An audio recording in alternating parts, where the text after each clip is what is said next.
And now, to utter the most famous words in motorsports is the chairperson of the Indianapolis Motor Speedway, Mary Hallman George.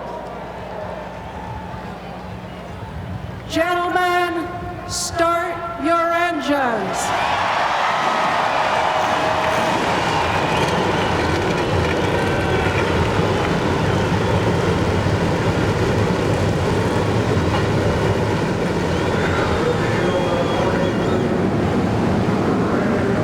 The roar of horsepower at Indianapolis always wakes the slumbering memories of the men, the machines, and the magic of the Brickyard. And now it's my pleasure to turn it over to three guys that have the honor of sharing the distinct pleasure of calling this race: Alan, Wally, and Benny. Bill, thanks. BP, these drivers are moments away from starting one of the biggest races of the year. Are they nervous? Are they calm? What's the mood inside the cockpit now? You know they're nervous. As a matter of fact, if they've got a chance to win, if they feel like they and their team really have a chance to win this thing, this driver is as nervous as he can possibly be, because there's a lot of chance of that driver to make a mistake and cost he and his team a chance to win the Brickyard 400. Wally, one thing that's been on everybody's minds all day, the thermometer. It is going to be brutal out there for the drivers, and a lot of the reason is the way this racetrack is. It's like racing at the bottom of a valley. That air goes up across the top of the grandstands, but not in the car. So a lot of guys will have what we call cool boxes. The cool boxes are inside the car. You connect a hose from your helmet to the cool box, and it blows cool air or cooler air into the helmet. Here's the hose. This is open in here. It blows air in your face. Another thing we'll see all day long is the crew guys handing through the window these ice packs. Drivers will put this inside their driver's suit just about every time they come in. And this you'll see a lot of, and boy, it's a big help. You can have your microphone back. Thank you. Glad to be of assistance. I'll hold your microphone anytime. NASCAR drivers' once-a-year chance to win at the most famous race course in the world starts in a moment. The green flag for the Brickyard 400 is next. That will start the ninth running of the Brickyard 400 has rolled from its grid along the main straightaway at the Indianapolis Motor Speedway to begin the parade and pace laps before the green flag. Benny, what happens on pit road today might just determine who wins this thing. It certainly might. And I mentioned last week at Pocono I'd never had a chance to race here at the Brickyard, so through the magic of EA Sports, NASCAR Thunder 2003, a lot of guys never had a chance. Richard Petty, Junior Johnson, Bobby Allison, Cale Yarborough, Alan Kawicki, all those guys never had a chance to race. And pit road, Alan, is so critical that you come down pit road and don't make contact with another driver. You'll be coming down at 55 miles per hour. Someone was always going to be pulling out in front of you.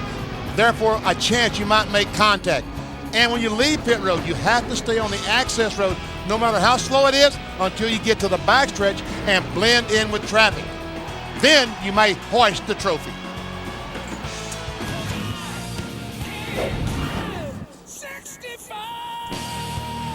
Budweiser, the official beer of NASCAR, is the proud sponsor of the Bud Pole Award, given to the fastest qualifier in each Winston Cup race. Yesterday, it was Tony Stewart who set a new track record in qualifying to take the #1 starting spot for today's Brickyard 400. Anheuser-Busch has awarded more than $7 million since 1979 as title sponsor of NASCAR's Pole Award program.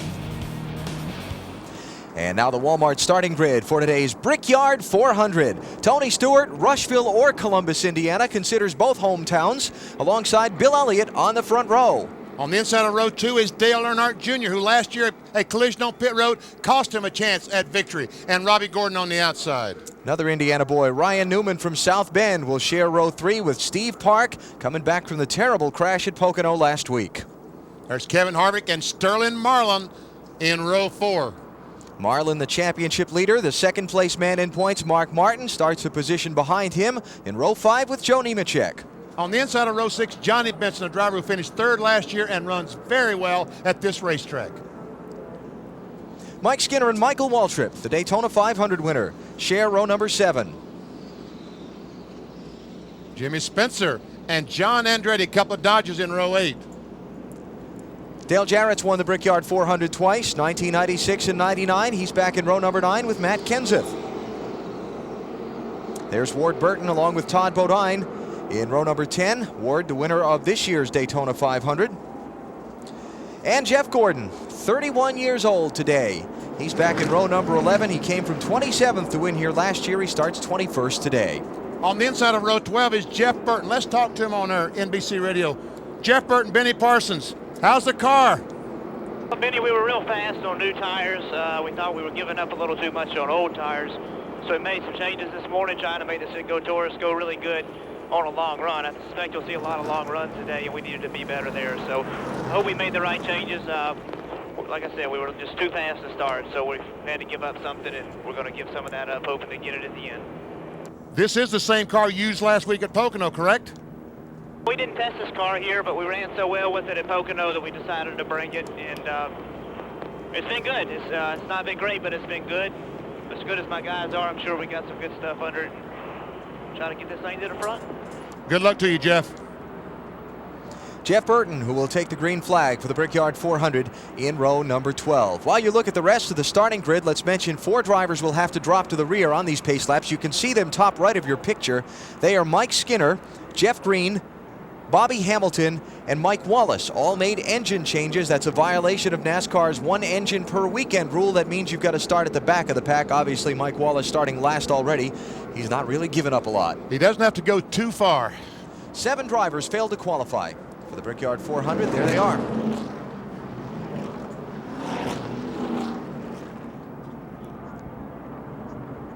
And as the field comes off of turn number 4, this time they will see the 1 to go signal. Next time by the green will wave. Let's check down on pit road for some final stories. And we begin with Marty Snyder. Alan, it's already been a very long day for Kevin Harvick, who woke up at 6 a.m. this morning feeling very ill. Went to the infield care center. Turns out Kevin has food poisoning. Spent some time in there. They rehydrated him. He does feel much better. But I asked him, do you have a backup driver for today? And he laughed. He said, are you kidding me? It's the Brickyard 400. There's no way anybody's getting in my car today. Matt Yoakum. Marty, as a little kid, Jimmy Johnson dreamed of one day following the footsteps of A.J. Foyt, Gordon Johncock, and Rick Mears, walking from Gasoline Alley, underneath the Gasoline Alley arch, out to pit road to his race car. He accomplished that today, proving you can even get goosebumps when it's 105 degrees. Now he's trying to win the race. He was a second and a half off the lead cars in happy hour. They've closed that to about half a second. Chad Canals told me they're gambling on that last half second. His car owner, Jeff Gordon, won from 27th last year. They're trying to break that today and win from 37th. Dave Burns.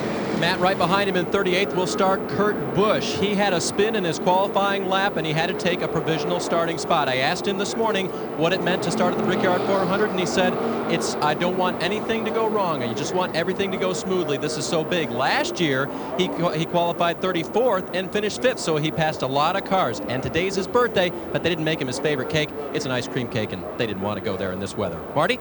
Dave, I'll take some ice cream because the temperature out here is smoking. It's very hot here at the Indianapolis Motor Speedway. Let's check the temperature on the ground, and you take it about 1 inch off the racing surface. 134.5 is the temperature on the racing surface. The drivers will have to combat the heat today. That was a big subject in the garage area this morning, how to stay cool for drivers. Many drivers started hydrating on Thursday, getting fluids in their bodies so they won't get too hot inside the car today. Alan? You know, it's not just a thing for the drivers either.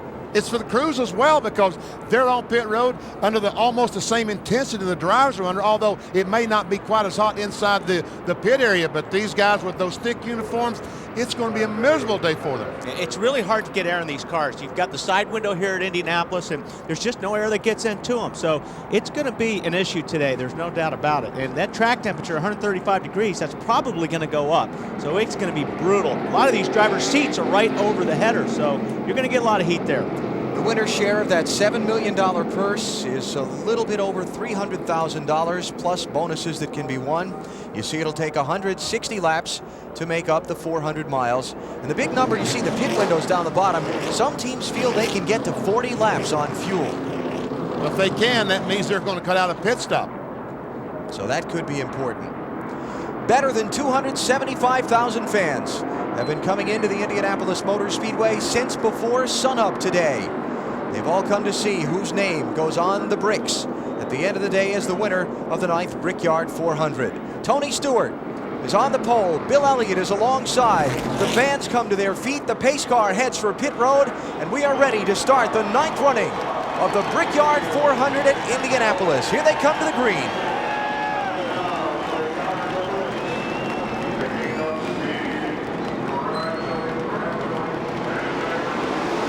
Okay, green, green, green.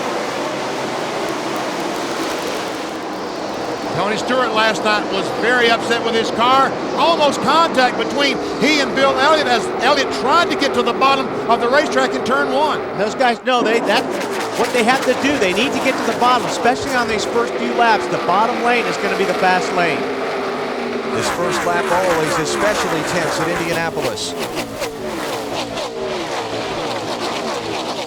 Looked like they're 2-3 wide down the backstretch. Mark Martin on the inside of Sterling Marlin as both of them try to get gain on Steve Park.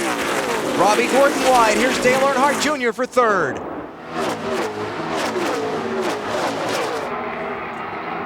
Ryan Newman goes by Robbie Gordon, takes a spot away. Tony Stewart will lead lap number 1.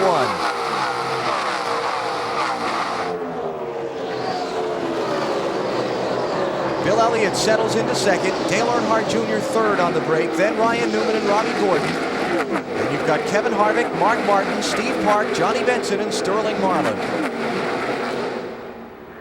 And here comes Bill Elliott. The talk in the garage area this morning, the 9 car is the class of the field. But can he keep it together for 400 miles? He did last week for 475 miles at Pocono. Matt, what did you hear about the 9 car? Well, Benny, polling a number of crew chiefs like you did this morning, they all point to the 9 car as the one to beat. But I talked to Mike Ford, Bill's crew chief. He said their car is extremely fast on the short run. Where they've tried to improve the car is on the long run because it falls off too quickly. And the other weakness that Bill Elliott's team may have today is fuel mileage. Remember last week, if you were with us on our broadcast from Pocono, another big, flat 2.5-mile track, they had to pit earlier than everyone. If the race goes green for a long time, that shortage of fuel mileage might hurt Elliott's chances today. If someone can run 40 laps on a tank of fuel, they can make this race on 3 stops. Another driver, Bill Elliott, we know cannot do that. He will have to stop 4 times. Here comes Jeff Gordon. You see trying to get on the inside of Ward Burton. That's back for 15th and 16th, BP. Wow. Jeff Gordon's made a great march toward the front. Here's Bill Elliott as Tony Stewart moves low to block. Gordon started 21st, by the way, BP.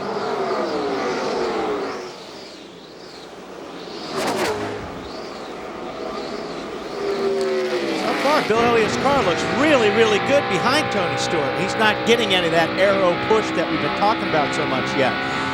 The key here is if you can keep the car down on the bottom, especially when you get right in the middle of the corner, and you can pull up beside somebody in the short chute, that's where you're going to do a lot of your passing. Right here, if your car is strong from this point off out, and you can turn underneath somebody, you've got a really good race car. Elliott's hanging real well.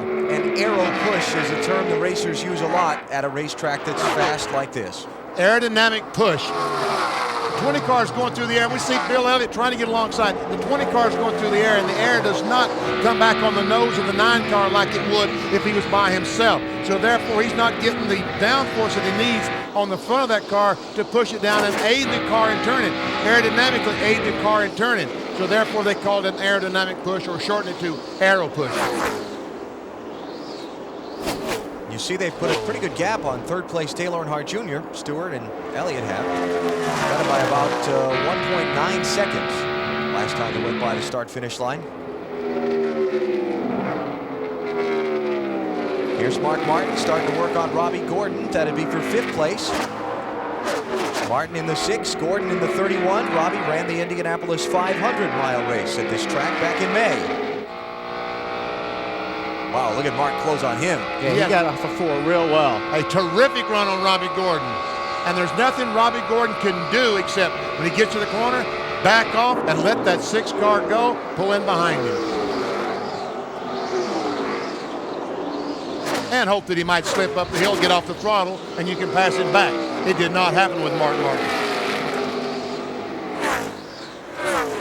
This race could be important on Mark if he can gain some points back on Sterling Marlin. Again, referring back to last week at Pocono, Martin's team had an electrical problem had to stop and change a battery, and he lost about 51 points in the championship to Sterling. He was only 55 behind going in, so he doubled his deficit to the leader. Checking on Jeff Gordon, 3-time Brickyard 400 winner. He's working on Matt Kenseth in the 17, and Matt's running 17th.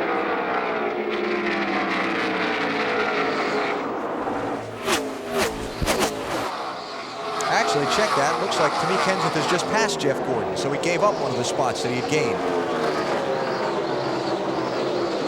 The 17 car, Matt Kenseth, that's another name the crew chiefs talked about when they talked about a fast car.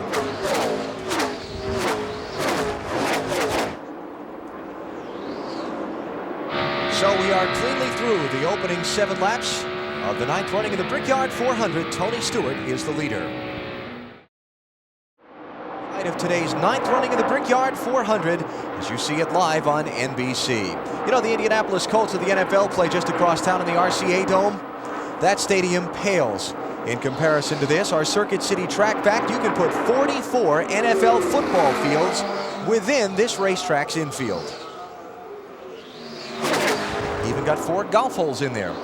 Part of the Brickyard Crossing Championship golf course that's here on the racetrack grounds.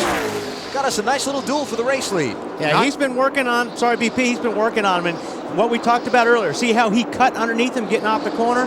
You get on the inside, that's the place to be. And Tony Stewart is going to try to go in the corner on the outside, make Elliott lift. Bill is having no part of it. He's still right there.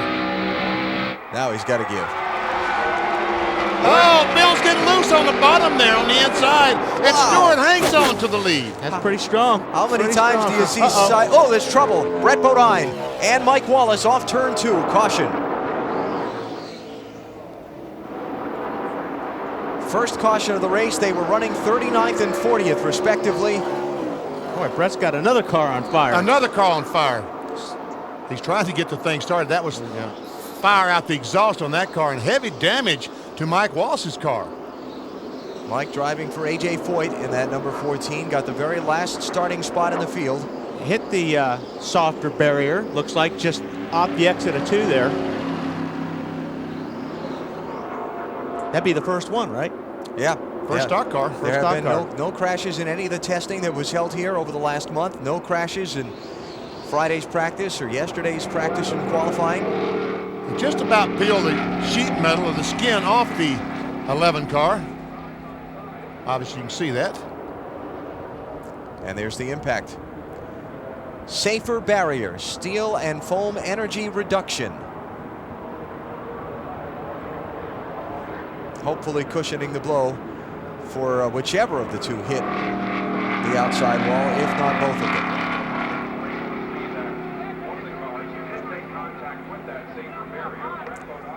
Take a look and we can see exactly what happened. Now, that's inconclusive.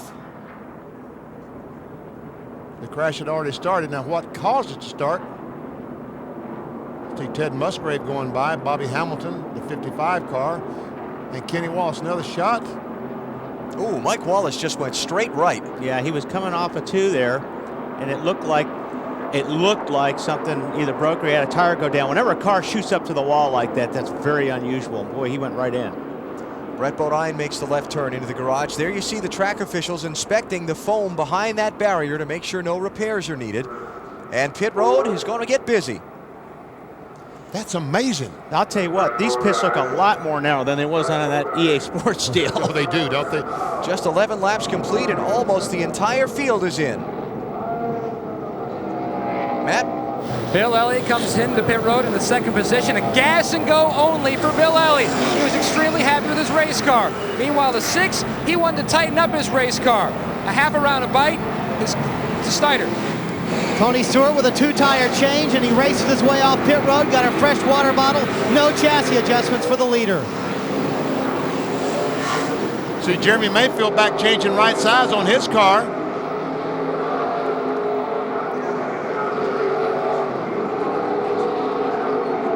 And he will join the parade as all these cars exit pit road. We talk about strategy differences there. Wow. 2 tires, 4 tires, no tires. And you wonder why all these cars would pit just 12 laps into the race. Dave, what's happening with the Jimmy Johnson car? Well, he had to pit, Benny, because of a couple of problems. First of all, he was very, very tight. They pulled a spring rubber out of the left rear to try to fix that situation, but also he was having a little trouble with his center rear view mirror, and so under this caution, he wanted to slow down and see if he could effect some repairs on that to make sure he could see the guys behind him. Actually, he'd already passed 8 cars since the race started, so really he's more interested in the guys in front. I guess that all these guys are trying to figure out if 12 laps, now they might be able to make it on 3 more stops. Let's check the camera at the exit line of pit road. What a wild scramble. Dale Earnhardt Jr. first to get there. Ooh, looks like Tony just got him. Barely beat Bill Elliott, Robbie Gordon. And then here comes Martin Martin. So we're under caution for the first time in the Brickyard 400. You're watching NASCAR on NBC. In the rush to get off of pit road, we talked about this earlier. Guys were going to make contact trying to leave the pits, and it's happened already. Yeah, Johnny Benson got together with Jeremy Mayfield, and Benny talked about it earlier, it is so tight getting out of these pits. And when your guy says, go, go, here we see these guys really beating on the front of the car. That is just devastating aerodynamically for this car around this place. How about it, Marty? What are they saying down there about Johnny's car? Well, what happened was Johnny was leaving the pits and Jeremy Mayfield was on the way in. James Ince, how bad is the damage? It's pretty bad. That was a pretty hard day right there. So we'll just go back and get what we can get out of it. It's a shame. We had an awful good race car, and as important as Aero is here, we're in bad shape. All right, and that is truly a shame. I know Johnny is very disappointed because they had a shot. They felt to win the race. One more pit stop at least for Johnny Benson to get the car as repaired as they possibly can. You know, you can't see out of these cars. So when you're sitting there in pit lane, you're really relying on your guys to say go. And you've got 1 or 2 lanes to cross. And if you just touch another car, BP, it hurts the aerodynamics so bad here. I know we say that all the time, but it's so true. And usually the signal for the driver to go is when they drop the jack. And they blast off and pull out. And here at this speedway, the pit road is so narrow, a lot of the times, especially on caution flags, there's going to be another car on the outside of it, just in that situation there. Let's check our Wendy's race menu. What's upcoming on NBC as we continue our coverage of NASCAR's race for the championship. It's off to Watkins Glen, 2.5-mile road course in New York State next Sunday. 12:30 Eastern time is our coverage. Then we go to TNT for the balance of August. Stops in Michigan, the night race at Bristol, and the Southern 500 at Darlington. That's definitely 2 of my favorites, Bristol and Darlington, the Southern 500. All right, coming to the green flag, Dale Earnhardt Jr. is your new leader. Took fuel only on his pit stop. Beat Tony Stewart and Bill Elliott off of the pit lane. You've got Robbie Gordon running 4th, Mark Martin 5th, Ryan Newman, Kevin Harvick, Ward Burton, Steve Park, and Matt Kenseth are now the top 10. And Jeff Gordon up to 11th after his pit stop.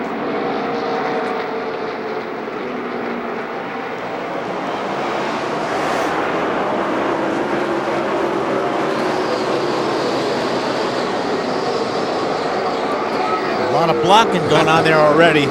Lots of blocking because they want to get that. And we see that Kevin Harvick looks like he's on the inside of Ryan Newman, and Bill Elliott about to lose another spot as Robbie Gordon goes by. I guess that was Mark Martin on the inside of Ryan Newman. And Kevin Harvick trying to follow him through. Well, now Harvick says Newman's got the better jump down the straightaway. Sorry, Mark. And here comes Jeff Gordon blasting up through there on the inside of Steve Park and backs off in time. He doesn't get in the back of the 6 car of Mark Martin. Well, it looked like Steve didn't know Jeff was there until the last second. He really pulled that car back to the right. Steve Park in the 1 car. Nice save for Ward Burton, too, in that black and gold Caterpillar car. He got knocked up out of the groove there in turn 4 and kept it off the wall. Tony Stewart for the lead on Dale Jr. Man. Thank you, Dale. Tony's car must be handling pretty well. He can put his hand out the window as he comes off the corner, says thanks, a little wave. So Stewart out in front, Earnhardt Jr. second, Robbie Gordon did get by Bill Elliott for 3rd. Elliott back to 4th. And you've got Ryan Newman in 5th.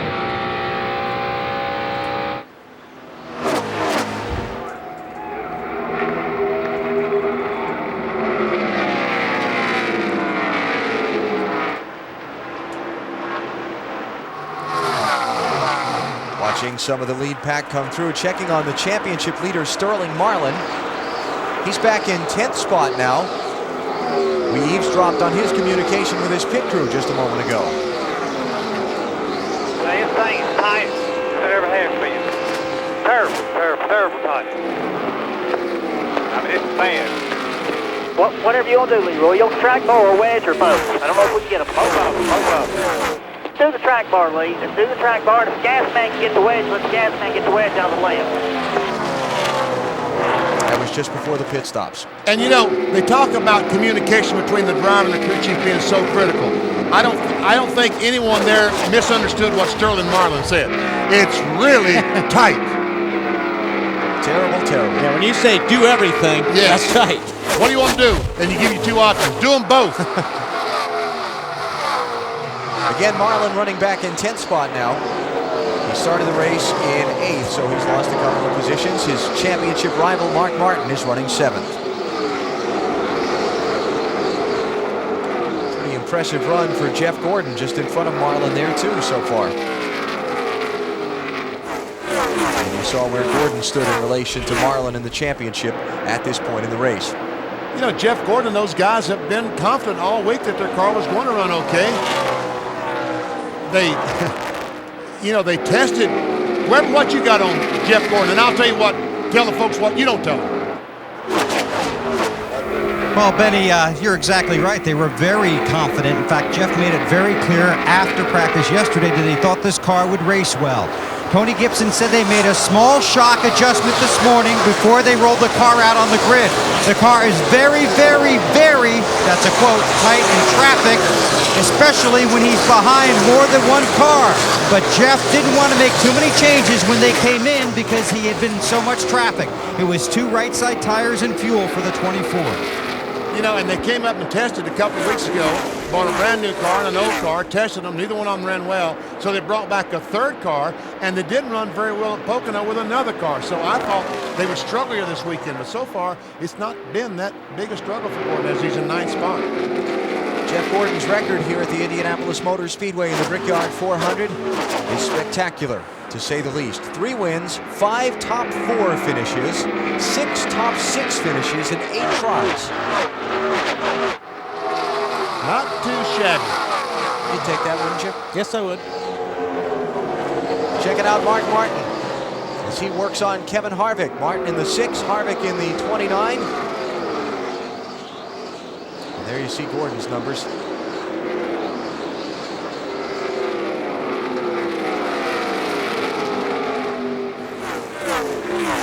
Jeff working on Steve Park now for the 8th place. He's gotten up to 9th. And Junior in the 8 car is starting to struggle. We saw Tony Stewart pass him a little bit ago. Now Bill Elliott has gone by in the 9 car, and Junior last time by was about 3 1/4 seconds behind the leader, Tony Stewart. Just lost another spot, going to lose another one yet. Wonder if there's something up there.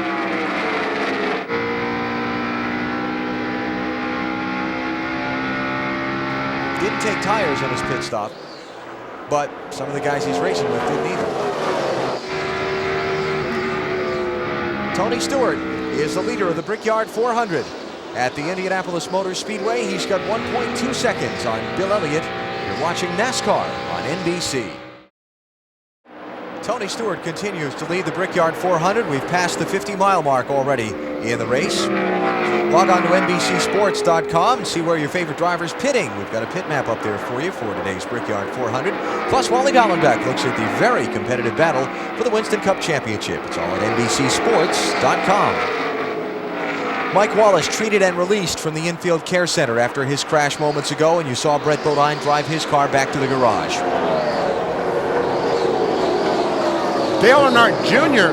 leading the race when they went back to green and has fallen all the way back to about 14th, 15th position. Marty, what's happening with Junior? Yeah, Benny, his descent through the field continues now, actually back to the 16th position, and Junior has said nothing on the radio. They've asked him a couple times what's going on, and he has not responded. They think the car continues to get tight. That was his problem last time. Again, they took no tires on that last stop. Maybe that's a little bit of it. And there you go, really tight. So Junior finally did respond. The car very tight for Dale Earnhardt Jr. He finally got a free spot in traffic where he could put that hand over onto the radio button. He had his hands full in all those cars. Yeah, these drivers really have a problem trying to talk to the crew at Bristol. Yeah. Here's Rusty Wallace going to pass Dale Earnhardt Jr. and make it look easy. And he looks like he has a problem tight in. And obviously, if you're tight in, it's bad all the way through. But it looks like he's having a hard time getting the car turned in, especially into 4 and 2. And you want to talk about somebody on the move. That Rusty Wallace started way back in 35th place. And he just took 16th from Dale Earnhardt Jr. Let's take a ride with Dale Jr. here and see if we can see what he's up against. Here he is. Of course, he's going down the back straightaway right now, so we got a few minutes. Yeah. Gets to the next corner. 5/8 of a mile long the straightaways are here at Indy. Okay, he's approaching turn 3. Turns the car in. Boy, it takes him a long time to get back to the throttle.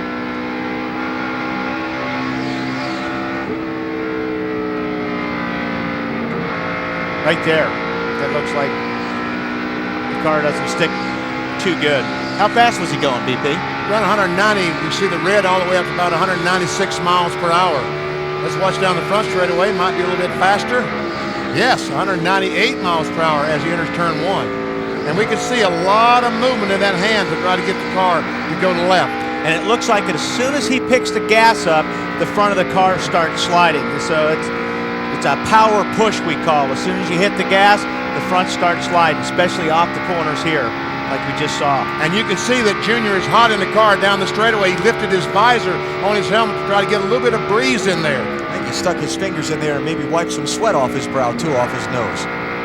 But, you know, when you're looking at that, the hand movement isn't dramatic as you look like it for somebody who's never driven a race car like me. But what you're saying is the way he has to compensate for the car sliding the front end is staying off the gas. He should be back on the gas earlier. Exactly. If you keep staying on, if you go to the gas hard and you just don't lift, you're going to hit the wall. So when you go on the gas and the car starts to push, you just have to go down slower on that gas pedal and just kind of keep up with the grip that you're feeling through the steering wheel. Another guy, I mentioned Rusty Wallace, has moved up well from the back of the field, right behind Dale Jr. Here comes the 97, Kurt Busch. He started this race in 38th spot. And he's following Ricky Craven, and both those cars go by Dale Earnhardt Jr. That puts Kurt Busch up to 19th place. As we check our lows, improvers, and snoozers, guys moving up and guys falling back in the early part of the Brickyard 400. Rusty, Kurt Busch, documented them. How about Dave Blaney? And that 77 car, last 3 or 4 races, has been very, very good. No finishes to show for it, but he has been very good. And guys with problems. Jeremy Mayfield and Johnny Benson with that collision on pit road and the extra pit stops to repair the damage. And Mike Skinner, who had to go to the back of the field because of an engine change. And so from his official starting spot of 13th, he's fallen back to 34th. Ricky Craven's crew, as we watched that 32, had a little scare. As the field was rolling off from the grid on the front stretch, all of a sudden Craven stopped and a crewman came sprinting over the wall. They had put tape over the fuel filler vent after they put it through inspection, keep anybody from accidentally dropping something into the gas tank on them. They forgot to take it off. Yeah, the Wood brothers did that at Pocono last week. They put the tape over the vent on the rain delay, and when they started the race back, they forgot to take the tape off. When they made the next pit stop, the car would not take fuel because the vent was closed. Caught a glimpse of Ward Burton and Terry Labonte racing for 21st and 22nd. Up front, the Brickyard 400 continues to be a two-man show. Tony Stewart and Bill Elliott have been the dominant drivers of this race so far. It is a two-man duel at the front of the field in the 9th running of the Brickyard 400. From the Indianapolis Motor Speedway, Tony Stewart and Bill Elliott. You see the gap to 3rd place Ryan Newman. They've got almost half the distance of this 5/8 mile front stretch. They have put some distance on the field. NASCAR Busch Series update last night at the short track across town, Indianapolis Raceway Park. Terrific finish between Greg Biffle and Jason Keller, with Biffle winning out in the end. They stopped, took on tires with 30 laps to go, and blasted up through the cars in front of them. Those two, the top 2 in the Busch Series championship standings as well. Busch Series has the weekend off this weekend. They will run at the Michigan Speedway a week from Saturday. I know somebody that expects to be in the field for that race too. Well, I do too. I do too. That would be you. I can't wait. Look forward to watching you. It is hot today here at Indy. How hot is it? Dave Burns is going to tell us. Alan, I'm inside the No Boundaries Ford. Sorry, Wally, I had to take over the ride for you here. And it is hot. The lowest temperature I could find in here, about 108. And now you can see up on the dash area, it's about 150. There's action on the track. Got a crash. It's Kurt Busch with a hard crash.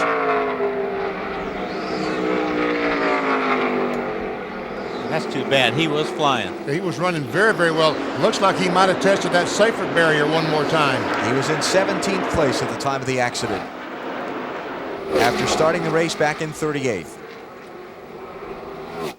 Boy, he has pounded the wall with the left side of that Ford. And great news there. Oh, he's mad at somebody. Yes, he is. He's angry at somebody. I think he's got his weapon. Oh, no, it's his hat. He's going down and just tell somebody when they go by that he's angry. All right, survey says. Who's he racing with there? We're here, and it's a red car. Jimmy Spencer? Yeah. That would be what, the third or fourth time this year that they've tangled? Remember Bristol. And we see there goes Spencer off turn 4. We talk about Bristol. There's Kurt Busch. He was the winner at Bristol. But let's go back this spring in April.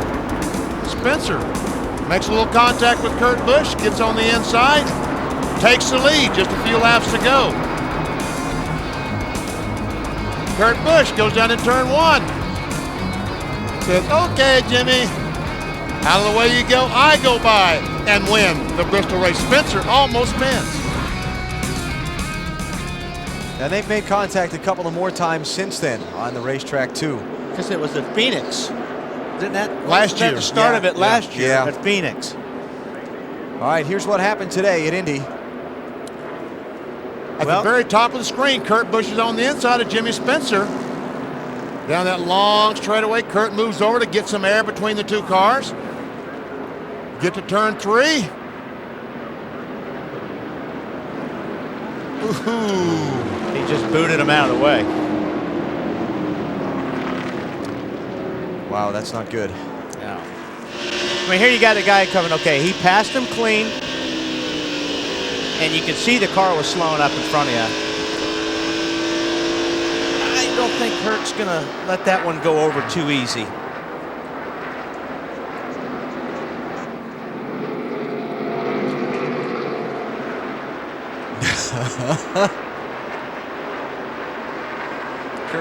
Kurt continuing to express his displeasure at Jimmy Spencer.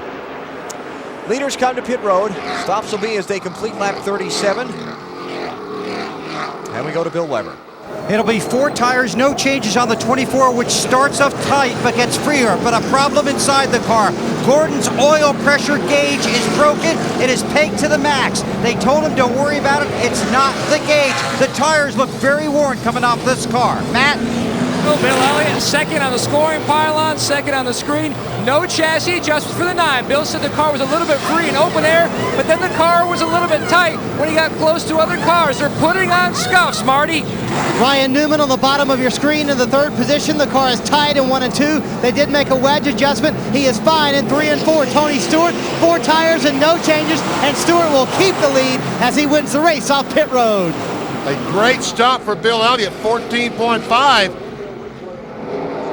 Well, I don't know. I want to check that camera in our line at the end of pit road where they score the cars as they exit the pits. That's close. It is going to be very close. Bill Elliott got him. Give it to Bill Elliott.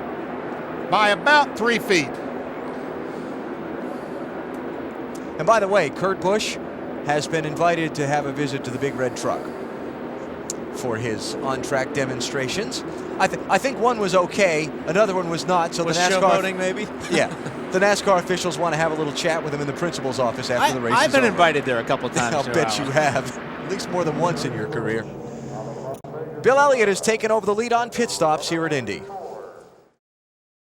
One of the most spectacular sights in sports. A packed house at the Indianapolis Motor Speedway for the 9th running of the Brickyard 400. Bill Elliott, a winner last week, looking to go back-to-back at Pocono and Indianapolis. A great pit stop has him back near the front of the field. Let's meet the guys that got him up there.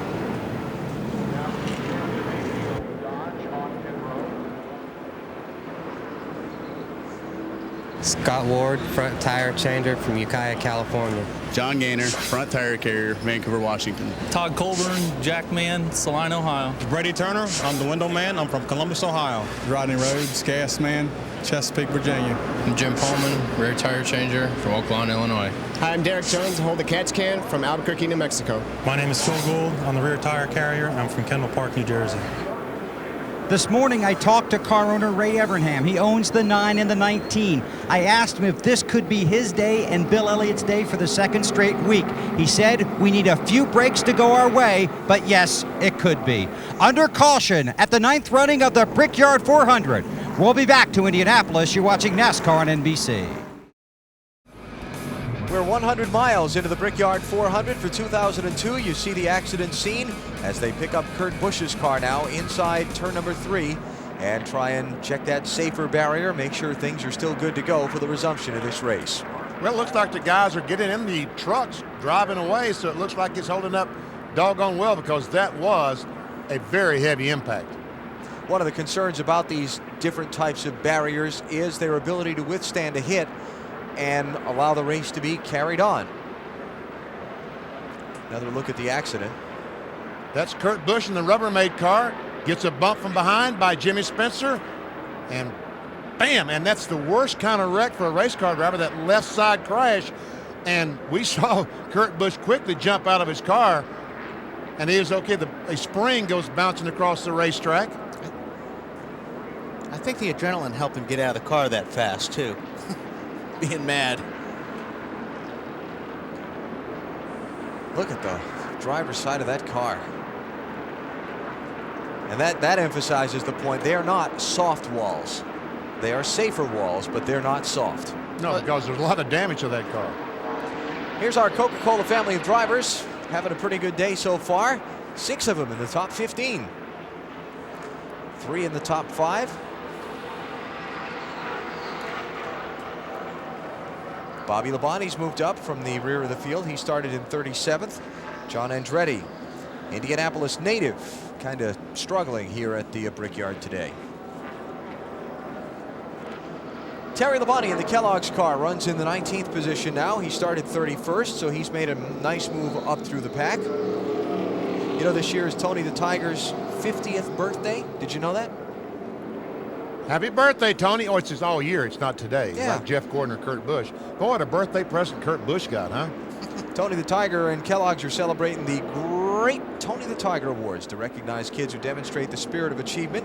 Tony the Tiger represents 10 winners to be honored at an awards ceremony in New York City August 16th. And you can log on to TonyTheTiger.com for more information. That was a lame great. I know you can do better than that. Okay, I'll work on it. Dave? Well, Kurt Busch has just stepped out of the infield care center. Kurt, what do you think happened out there?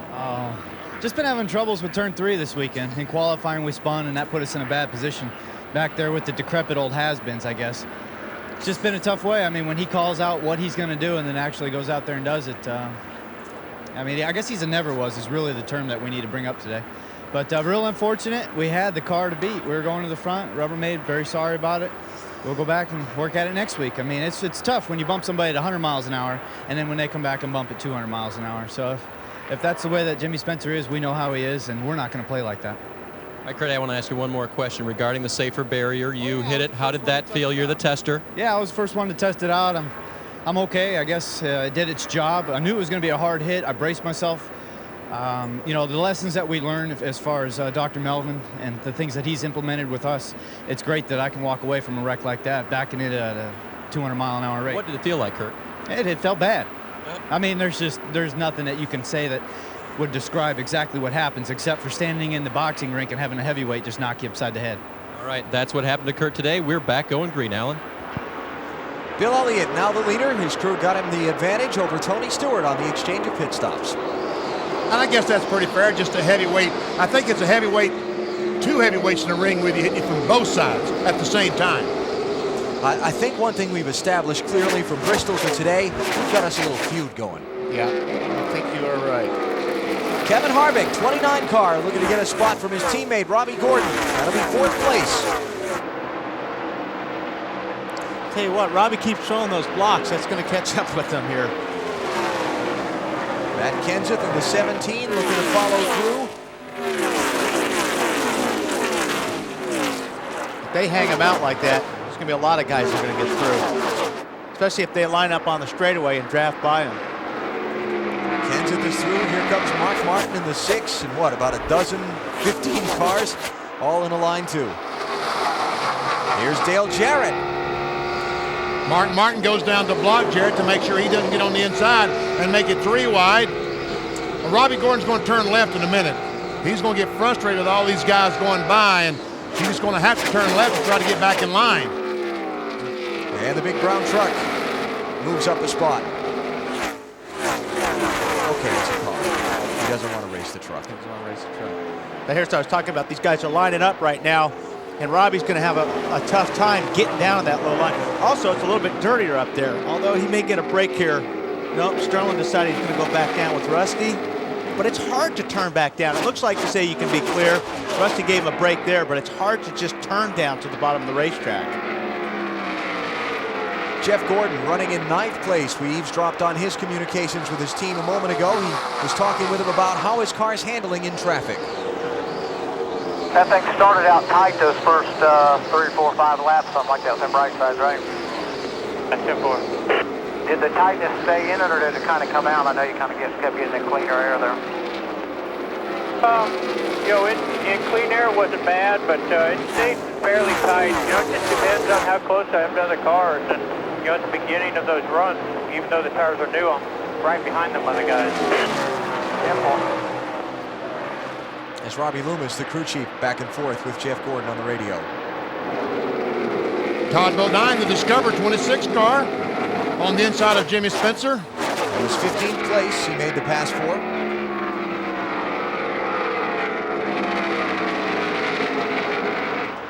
And we see Tony the Tiger trying to get on the inside of Steve Park. That's the 5 car.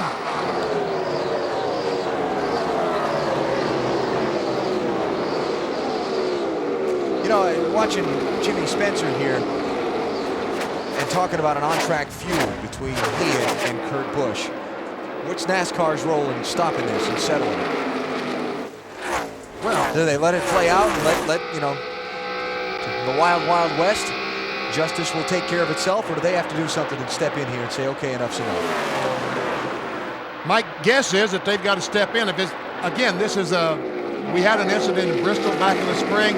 Nothing has really happened since then. This is just another incident. I think right now that probably nothing will happen, but if something were to happen next week or the next month or so, they got to step in and do something. Yeah, well, I'm surprised they didn't step in there. I mean, that's what you call getting booted, getting into turn 3. So I don't know. You know, I don't know where you're going to say you draw the line. The line should have been drawn today, but it wasn't. So you're right. How far does it go? That's up to NASCAR. But as far as I'm concerned, Kurt Busch is sitting in the infield right now because he got punted. And NASCAR over the years have penalized drivers for rough driving. They've penalized them 1, 2, 3, even 5 laps. Earnhardt one time was penalized 5 laps at the Lowe's Motor Speedway. But they have to make a judgment call on intent there. They have to decide that Jimmy Spencer intended to wreck Kurt Busch. But come on, there's been a history here. It's been going on for 2 or 3 different events, or 3 or 4 events, but you're right. I mean, if it was the first time, yeah, you kind of let it go. But this is, what, the 3rd time now, 3rd or the 4th time. So I think there's a pattern there. Jimmy Johnson around Jimmy Spencer, pick up 18th place. And Bobby Labonte continuing to move forward. He'll be the next one to work on Spencer.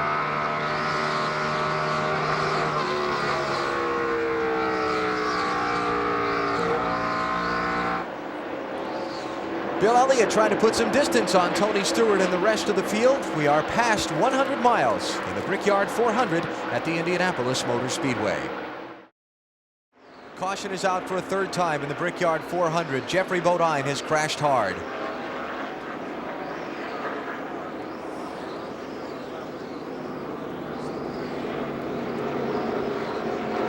That is in turn number 2. You see the safety workers already there at Bodine's car, the 1986 Daytona 500 winner. And look at the damage on the back end of the car.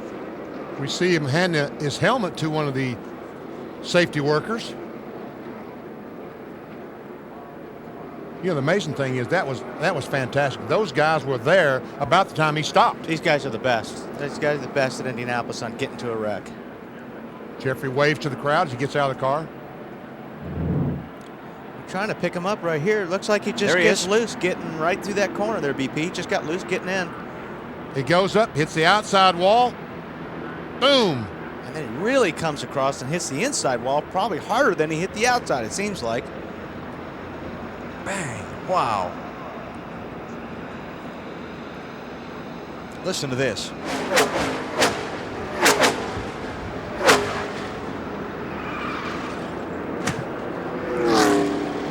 You barely heard it, but that second blow was almost as hard as the first, if not harder. Look at the right rear wheel on that thing. It had driven up almost to the passenger. Listen to this and watch. Wow. And here's a car probably going 50, 60 miles per hour and stops. Just stops. Another chance for these guys to make these adjustments and try to get these cars better and better. See if they can do anything about catching Bill Elliott or Tony Stewart. Weber, coming to you. Well, they weren't. Jeff Gordon was staying out until he radioed in, said they're coming. Robbie said, so are you. So here's Gordon, whose car, as we heard, is tight early, but gets better. No tires, it's only fuel. The former Indy winner's on his way down pit road. Matt, Gasman Rodney Rhodes topping off Bill Elliott's Dodge, and he's away. Marty. Kevin Harvick is in, running in the 3rd position. Very happy with his car right now. It'll be a 2-tire stop for Harvick. Fuel only for Tony Stewart. And Bill Elliott and Tony Stewart nearly collide on pit road. Elliott has to go out onto the racetrack and avoid the access road as other cars scatter everywhere, trying not to wreck, leaving pit road. Yeah, what's going on there, Marty? Because the accident and the safety workers are on the pit exit road between turns 1 and 2, the NASCAR stop-and-go paddleman is trying to tell them to go up onto the racetrack. See the official there in the red and white uniform? Yes, he's motioning all the cars coming off pit road. Go on the racetrack. Do not use the access road, which they are supposed to do in normal circumstances. And he had to get out of the way when those guys were storming to the end of pit road, too. So we're under caution for the 3rd time in the Brickyard 400. You're watching NASCAR on NBC. Welcome back to Indianapolis, the 9th running of the Brickyard 400 on an extremely sunny and very warm day with the heat index approaching 106 degrees. Already some drivers are talking about possibly needing a relief driver before the halfway portion of this race. Currently, John Andretti is scored as the race leader, the Indianapolis native, leading this field, but has not pitted under this caution flag. We're under caution. Cars continue to circle the track. Let's take you through the field now and begin with the cars following Andretti around the racetrack. Matt? Well, Bill Elliott is trying to win his first Brickyard 400, 3rd here twice, trying to win his 3rd Crown Jewel event. He told his crew chief, Mike Ford, the car is a little bit free in open air, but the car is tight in traffic, so they chose to only take on fuel with that last stop. They only had 16 laps on that set of tires. Marty? Fuel only for Tony Stewart as well, Matt, and he's a little loose in some places, a little tight in other places. They have made no adjustments on the car the entire day, however. The one thing they did do on the last stop for Tony was they gave him a piece of ice or a bag of ice. Tony this morning put a tie wrap on his zipper of the uniform just like this, and what he did when he came in, used the tie wrap, unzipped the uniform, got to move the Velcro on mine, and he dumped the ice down inside his uniform so he can have quick access to that zipper and put the ice in. Dave? Marty, Rusty Wallace had a tight race car. When he put that number 2 car into the turns, it wanted to push up toward those safer barriers more than Rusty wanted. He came in for a pit stop, took on 4 tires, filled it full of fuel, and made a track bar adjustment to fix the tight condition. Alan? Dale Earnhardt Jr. came in for a 2nd time under this caution flag for an extended stop, so he's all the way back in 37th position as the field got the 1 to go signal. John Andretti peeled off the pit. So now Bill Elliott has reassumed the top spot. What a drive for Rusty Wallace today. He started back in 35th place and he's up to 21st so far, and you heard that Still doesn't have the car the way he wants it.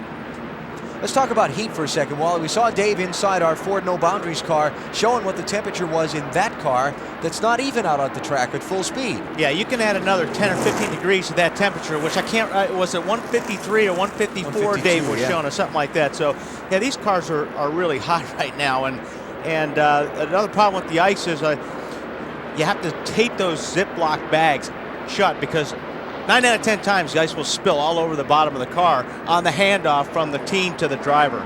So it's real important. And you see the heat index today, 102 degrees. And you know, that water spilling on the floor of the car, that boils. Yes. Quickly. Yeah, so that's a problem. All right, we're set to go back racing. Bill Elliott is the leader after John Andretti peeled off.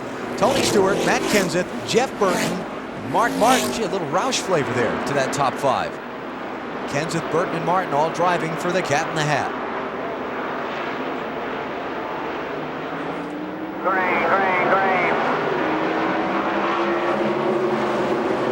And as we see, Jimmy Howell waves the green flag, gets these guys back underway, and Robbie Gordon quickly goes down to try to block, and Harvick tries to drive by both of them on the outside.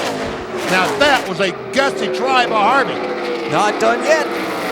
2 Richard Childress Racing teammates door to door. Tell you what, tempers are going to flare though if you keep doing that on every single restart on those blocks. Believe me, these guys don't like that. Tony Stewart with a look inside, Bill Elliott for the lead. And the Hornets' nest behind him.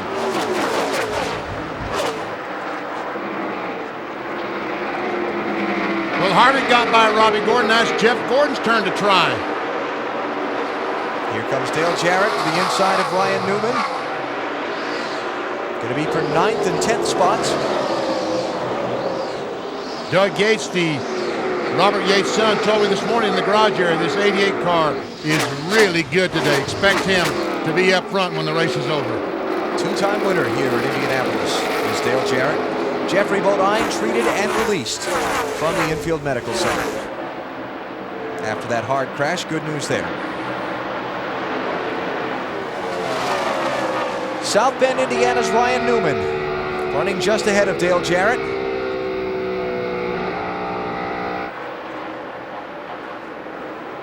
At 12 car, 24 years old. Engineering graduate from Purdue University. You know, so much talk about Tony Stewart and Jeff Gordon being the Indiana boys when we come back to the Brickyard, but here's a kid who came here last year, made his Winston Cup debut at this racetrack, qualified 5th, and was running 3rd when he bumped the wall, knocked the suspension of his car out of alignment, and he wound up fading back into the field. He wants to win here.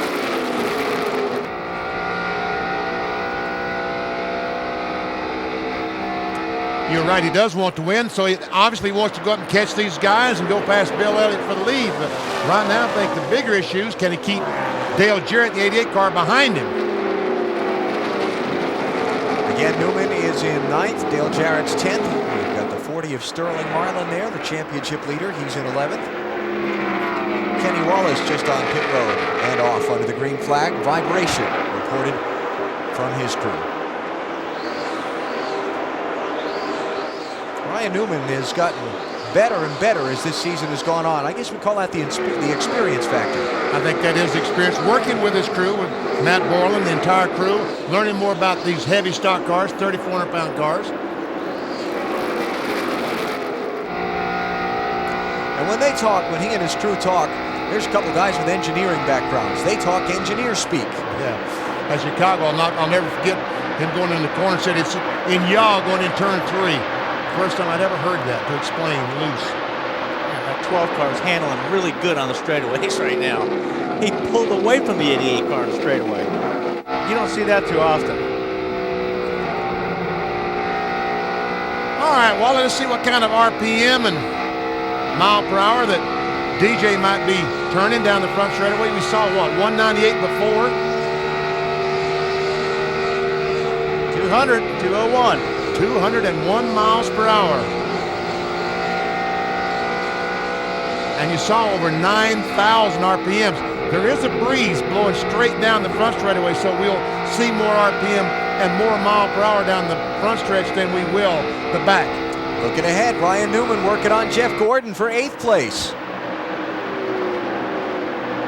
And while Dale Jarrett is in the picture here, let's take a minute and say hi to Ned Jarrett, the Hall of Famer and 2-time NASCAR champion. He's been under the weather a little bit lately. I understand he spent some time in the hospital and hope Ned's feeling better real soon. Yeah, Glenn was telling us last night over at the NASCAR Busch Series race that Ned was in the hospital. So Ned, get well soon. Look at Blaney on the inside of Sterling Marlin. Marlin tried to block him, but Blaney said, I'm going on. Oh, look out, he's going to be on the inside of Jeff. Oh, he slid up the track a little bit. Sterling taking a look on the bottom. Does he have enough? No. The Buckeye Bullet, Dave Blaney from Hartford, Ohio. Former World of Outlaws Sprint Car champion.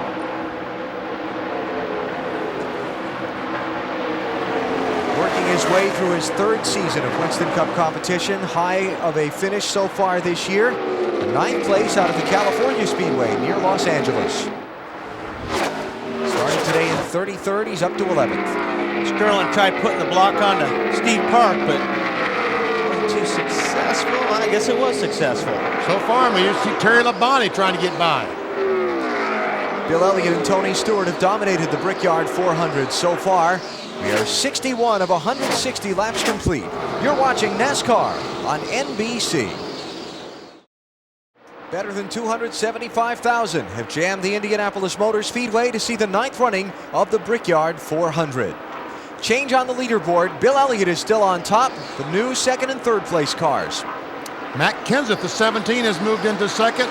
Mark Martin has moved into 3rd. Tony Stewart been booted back to 4th.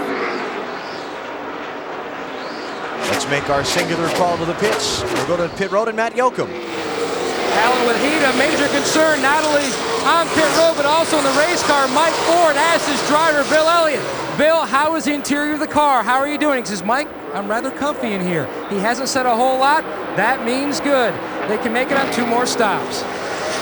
Also, the 17 car, Matt Kenseth, trying to get some good luck here lately and also trying to get some good luck here at the Brickyard. If they stop, which they did, they can now make it on 2 more stops. Matt felt like this adjustment they just made should be good to help this race car stay up front and possibly win this race. Meanwhile, Mark Martin, best career finish here at their Brickyard, 6th. They first adjusted the wrong way on their first stop, and they battled back with wedge adjustment. His car was just too loose on entry. To Marty. Tony Stewart back in the 4th position. Matt, remember they took fuel only on their last stop. The car has been very good for Tony. A little bit loose at times, a little bit tight at times, in different corners of the racetrack.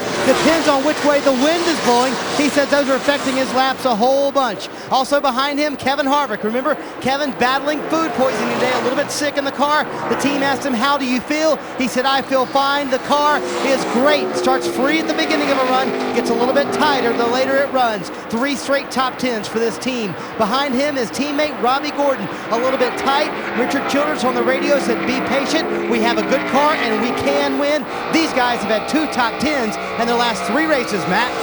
Dale Jarrett racing for points, but also for more pride and prestige, looking for another win in the Brickyard 400. On his previous stop, they made a wedge adjustment. On his last stop, just 2 tires and fuel.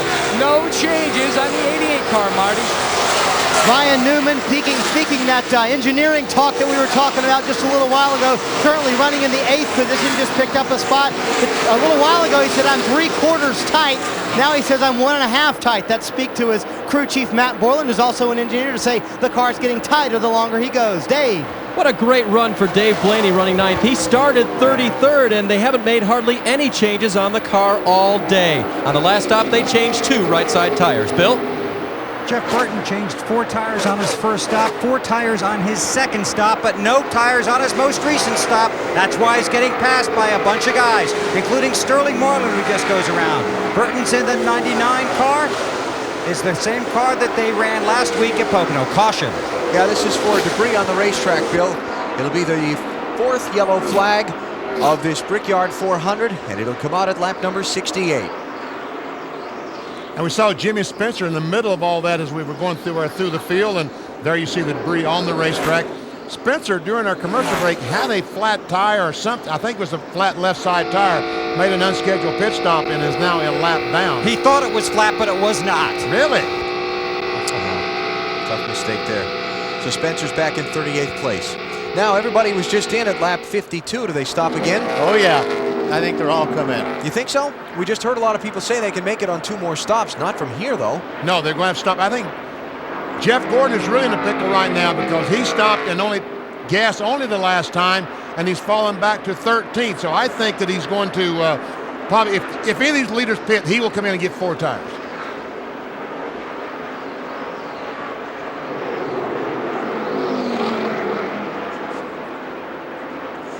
All right, well, the crew chiefs get to earn their money now. They get to make that tough decision. What would you do? You said they'd all come in. Yeah, I need some ice. I need a drink of water. Oh, no, you're saying from the driver's perspective. That's right. Yeah, that we don't care about your comfort. What's the strategy that's going to win our race? When the driver's falling out of the seat, you ain't going to win a race. So falling out of the seat, racing slang for the driver. You get tired or hot. Physically unable to perform. Very good. Very good. I studied that all night just for you. Boy, Bill Elliott's been some kind of dominant today.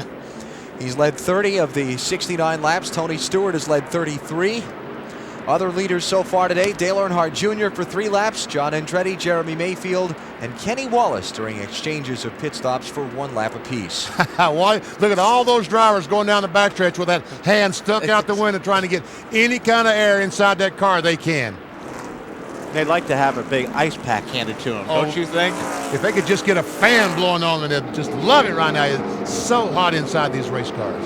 Okay, here they come to the opening of pit road.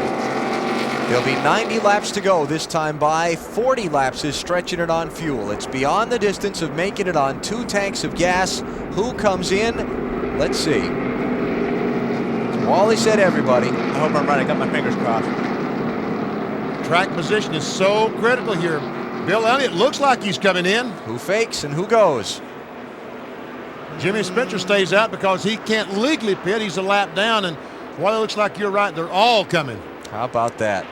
I'm right. Let's mark this down. Document it, please. We'll give that to you. 1 for Wally. 55 miles an hour, the pit road speed limit today on this long Indianapolis Motor Speedway pit area. We'll go to Matt Yoakum. Well, Alan, as the parade of cars hit on pit road, Bill Elliott, they're talking about no adjustments for the leader. He was extremely pleased with his race car. Meanwhile, Mark Martin, after finishing 35th back in '94, reeled off 5 straight top 10s, but his last 2 finishes here, a 43rd and a 22nd, 2 tires and a track bar adjustment for Mark Martin. Best finish here is 6th, trying to get Roush's first win at the Brickyard. Meanwhile, Matt Kenseth, his teammate, the car that he partly owns, a half a pound out of the right rear, 4 tires and fuel. Looks like Tony Stewart just got 2 tires on his stop. And Matt Kenseth, who was so fast, changed 4 tires, but he had, for that team, an unusually slow stop, about 18.5 seconds. He's going to lose a host of positions. We'll reset the standings for you when we come back. Under caution at the Brickyard. You're watching NASCAR on NBC. Here's our course pit summary. Track position was the order of the day, BP. Oh, yeah. You see, Bill Elliott took 4 tires. He goes back to 5th. Kenseth from 2nd back to 10th. He changed 4 tires. Martin, from 3rd back to 6th. Tony Stewart, Robbie Gordon, Sterling Marlin, Dave Blaney. 2 tires only. They've got the first 4 positions ahead of Bill Elliott, who got 4 tires. He's now 5th. Green flag, green flag. Other guys who got just 2 tires on their stops include Jeff Gordon, who's up to 7th place on the restart. Jimmy Spencer trying to hang in there and get a lap back from the leader. The 41 car is through. That puts him on the tail end of the lead lap. He is a full 2.5 miles behind Tony Stewart, but if the caution comes out, the pace car gets in front of the leader, and Spencer gets a free pass around back into contention. Robbie Gordon trying to peek out, take a look. Could he get Tony Stewart to go up the racetrack, give him the bottom? Did not work.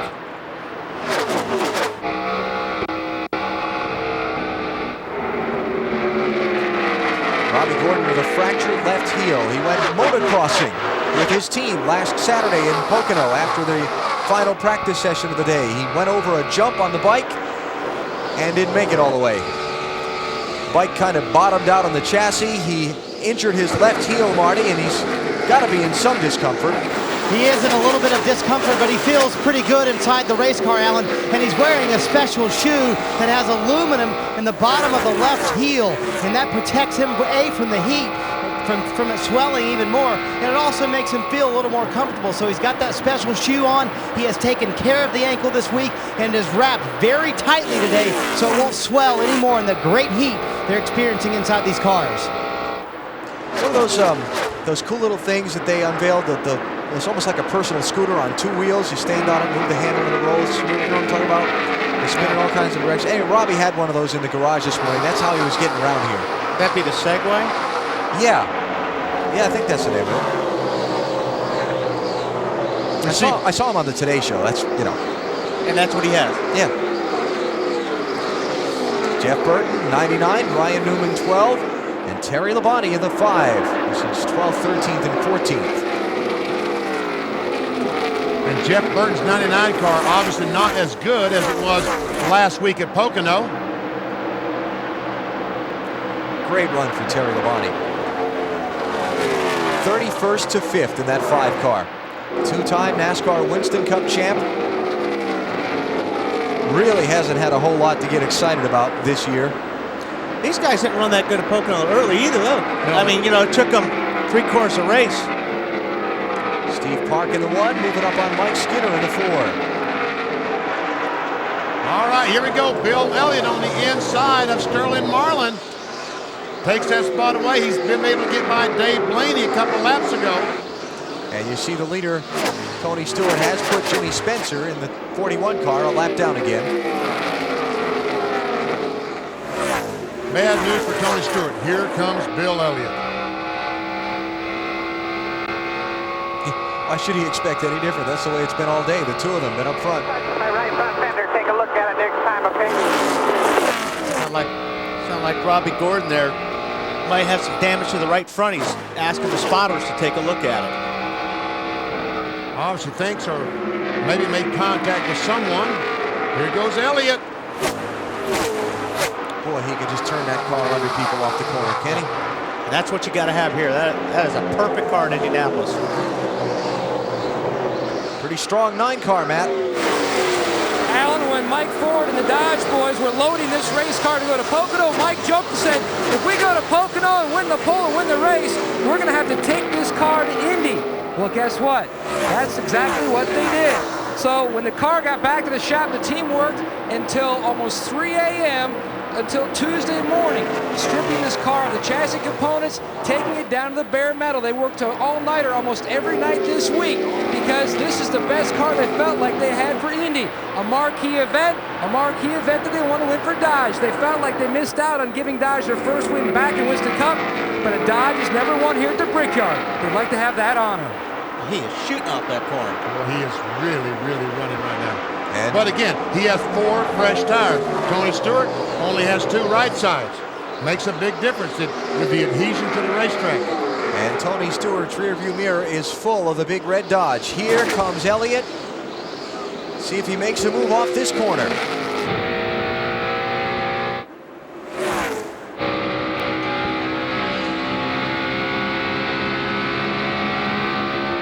He's trying to hang in Tony's mirror and say that's a drag race right there. Tony let him have it there. Yeah, I believe.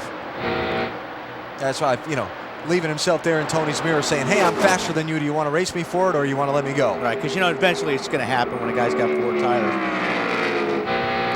So Bill Elliott is back out in front of the Brickyard 400. We're 3 laps from halfway. You're watching NASCAR on NBC. Under caution in the Brickyard 400 for the 5th time, right at halfway. Jeremy Mayfield's car has gone up in smoke. And let's see who's coming to pit road and who's not. Almost everyone except the first 3 cars is coming down pit road. Burns, coming to you. Dave Blaney is in, got unbelievably tight on that run, so they're going to make a wedge adjustment and give him 4 tires. Bill. Jeff Burton comes down pit road for 2 right side tires and a chassis adjustment, and to top off the fuel already on his way in heavy traffic. Marty. Sterling Marlin last time, Bill, took 2 tires only. He was tight. Those 2 tires stopped, made him even tighter. This time they take on left side tires. The other tires only have 7 laps on them, so in theory now they have 4 fresh tires. But just changing those 2 left sides, Sterling Marlin is going to lose a host of positions, as most guys, or a lot of guys, fuel only that stop. I don't know when they're planning on changing tires. I'm a little puzzled why you would not pit there if you are the leader, because you're at 80 laps to go, 40 laps, 40 laps. I don't know. We'll follow up on that in a moment. Jeremy Mayfield coasting into the garage under caution number 5 in the Brickyard 400 at Indianapolis. Got an answer for us? Well, and down here in the leader's pit, Mike Ford, how many laps shy of your window were you? Well, we were about 9 laps short of our window. Really wasn't any sense for us to pit and lose our track position, so we opted to stay out. This car loves the clean air, and if you go by their 35 laps, which Mike told me before the race started, they should have to pit somewhere around lap 105, Marty.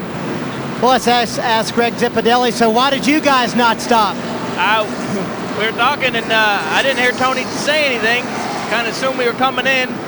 Talked over each other. It's, I don't know, the way cautions are falling here, hopefully it won't be that big a deal. We're going to be close to trying to make it, and, you know, splitting this last segment in half. People that just came in can do that probably now. It'll be close for them, so we'll just see what happens. He made that Tony's decision. There'll be 78 laps to go when we do get the green flag, guys. Most teams very close on whether or not they can split that in half, make it on one more stop. Well, obviously, Bill Elliott could not, we saw it Pocono last week, continually did not get the fuel mileage that some of the Fords and General Motors cars were able to get with this Dodge engine. So, hey, he couldn't make it. Why stop? And in Tony's situation, there may have been just some confusion over the radio. He didn't see Bill come in. Everybody turned in behind him, but if you talk over each other on the radio, Tony may not have got the message, or Zippy didn't get the message. See, Tony Stewart and Bill Elliott have dominated the race today. Dale Earnhardt Jr. with an extra pit stop earlier. That's why he's back in 25th place. We were going racing this time, but the oil dry that's been spread on the track is a little too thick for the driver's liking. They're going to take an extra few laps to try and get that cleaned up. Coming to the green for the restart at Indianapolis, Robbie Gordon is running 3rd behind Bill Elliott and Tony Stewart. Here's what he said to his crew a minute ago. A little bit loose into the corner. It's much like it's 3-wheeling getting in the corner. Once it takes a set, it's okay. But just getting it in to take a set, it's a little bit free. Okay, 10-4. That 9 car has just got a lot of side bites. I'm doing a 4-wheel slide as he's driving by me. And he talks about 3-wheeling, and I think he's getting the sensation, it feels like the left rear tire is coming off the ground, PP, when he turns into the corner, which will make it feel like it's loose, or which it is loose. And he's talking about Bill Elliott and all that tremendous side bite. That's a product of downforce of the wind pushing down on that car and making it grip the racetrack. Elliott leads. Tony Stewart is 2nd. Robbie Gordon 3rd. Ryan Newman is 4th. Todd Bodine is 5th. Ricky Craven is 6th. Those 6 cars did not stop under this yellow flag.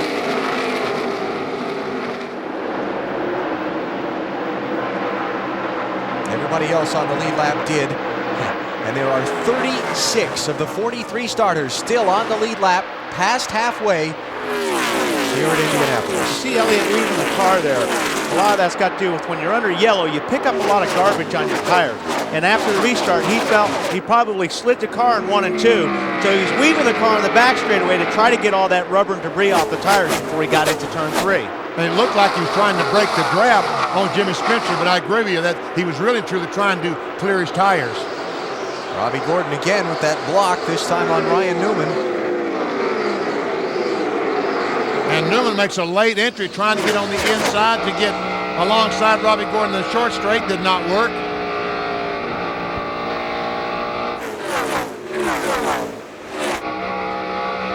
Newman driving for Roger Penske, who has won the Indianapolis 500 here 12 times. And on board with Todd Bodine in 5th position in the Brickyard 400. This is a team that Jimmy Spencer drove for last year and set on the pole for the Brickyard 400. Nice quiet drive for Todd. Got a little track position by not pitting there, but we've We've talked about it a lot, not just today, but in all the races we've done this season, Betty. Track position is king in this sport anymore. It's everything.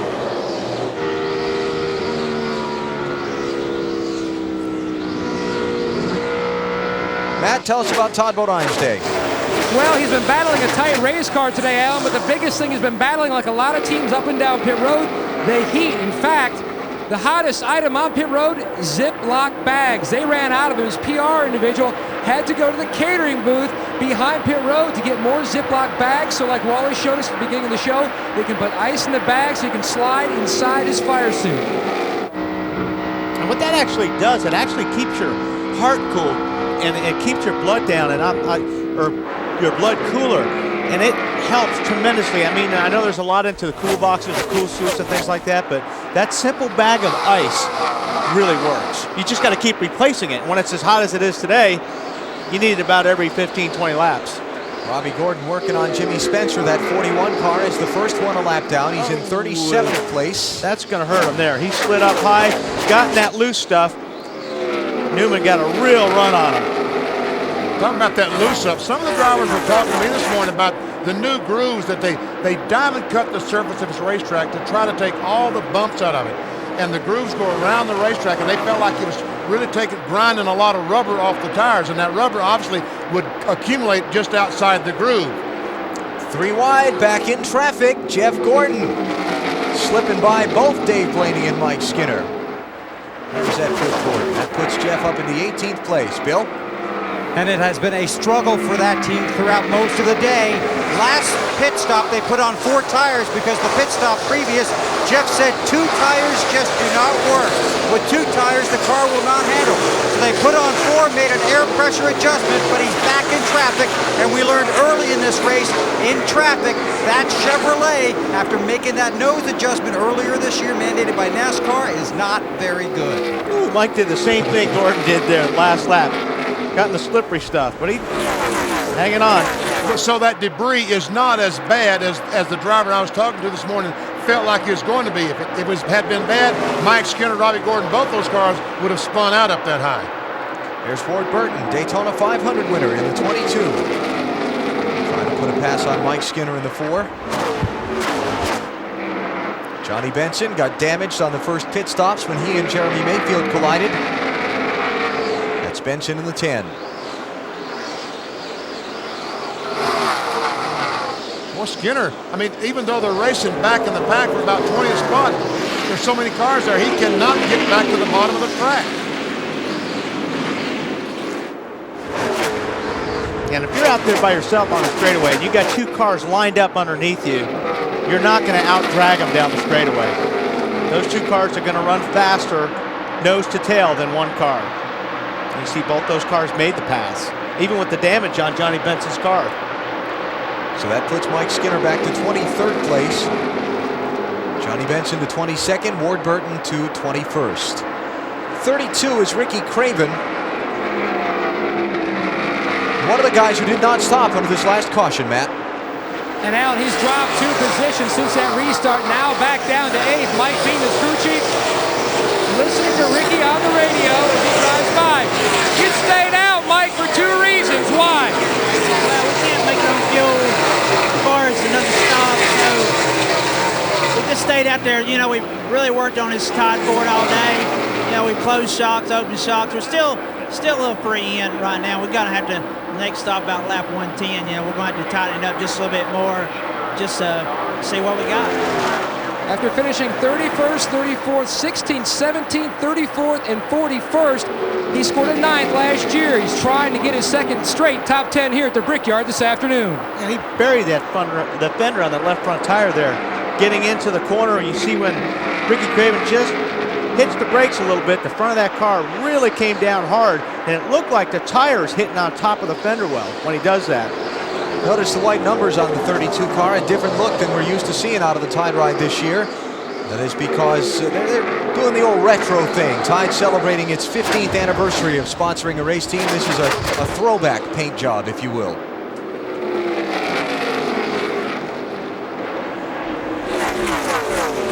See Sterling Marlin, Rusty Wallace, Jimmy Johnson all hanging in there in that group with Ricky Craven. Bill Elliott leads. He's opened up a pretty significant gap on Tony Stewart, 3.1 seconds. The advantage now, 69 laps to go at the Brickyard. Bill Elliott is in command of the Brickyard 400 at the Indianapolis Motor Speedway. He's up by 4.5 seconds on the second place car. When you say he's in command, you aren't kidding. Easily in command of this race. And there is a new second place car. While we were in the break, Robbie Gordon got around Tony Stewart to take over the number 2 spot. And there's the gap. Now that's a pretty good battle there for second through about 12th, 15th. Gordon in second, Robbie. Tony Stewart third, Ryan Newman fourth. Mark Martin is in fifth, the farthest forward of the guys who did pit under that last caution. Then you've got Dale Jarrett, Todd Bodine, Matt Kenseth, Jeff Burton, and Ricky Craven filling out the top 10. You see Mark Martin there on the inside of Ryan Newman trying to take over the 4th spot. Looks like that's going to happen. Yep, wait a minute, about to lose a spot to DJ. Wow. Dale Jarrett, 2-time Brickyard 400 winner. Careful.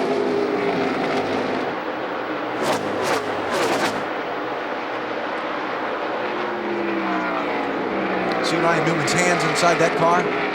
They're full. All right, we talked about some guys. We've interviewed guys that could not make it. They've got to stop at least twice more for fuel.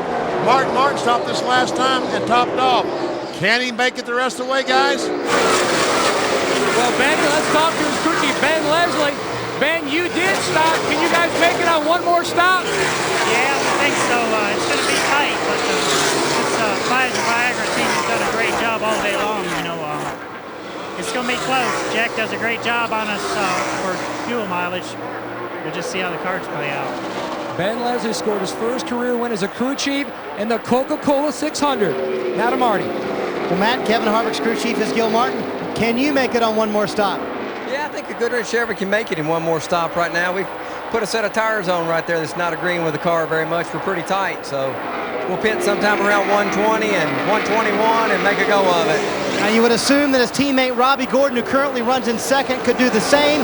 That is not the case. They think they're going to be about 2 laps short.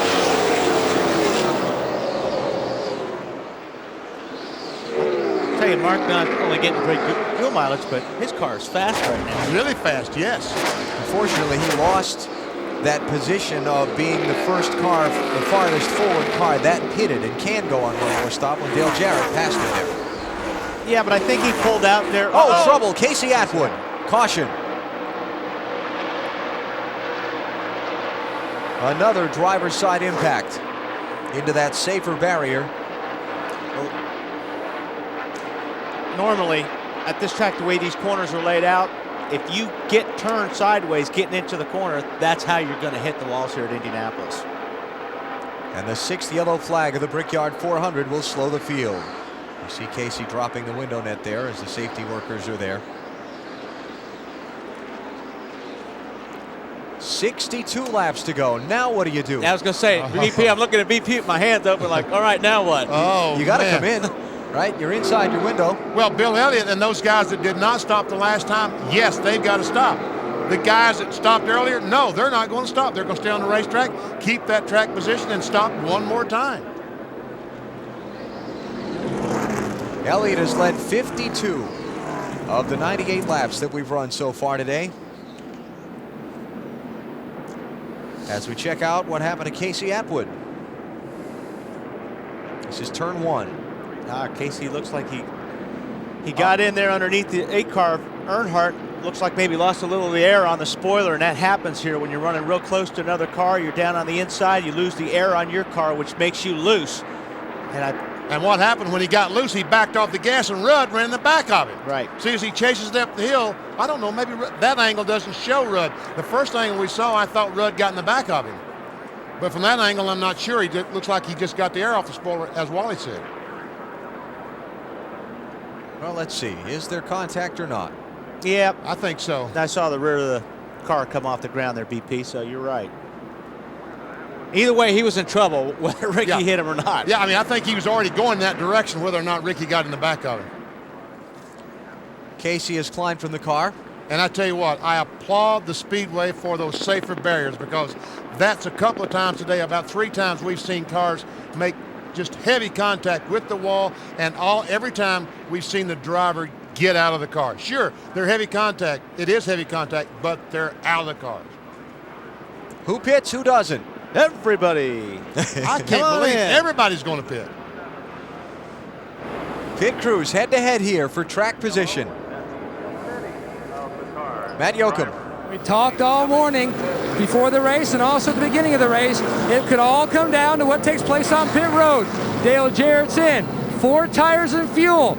No adjustments at this juncture for Dale Jarrett. Meanwhile, Bill Elliott, 4 tires and fuel, no adjustments. They did tell him the 31 car, Robbie Gordon, was running the same times as him to Marty. Robbie is just a little bit loose, Matt. He said I need to be a little bit tighter if I can, but I'm afraid to adjust it, so they decided to make no changes to it. It'll be a 4-tire stop for Robbie Gordon, and he'll lose a lot of spots here on pit road. Bill.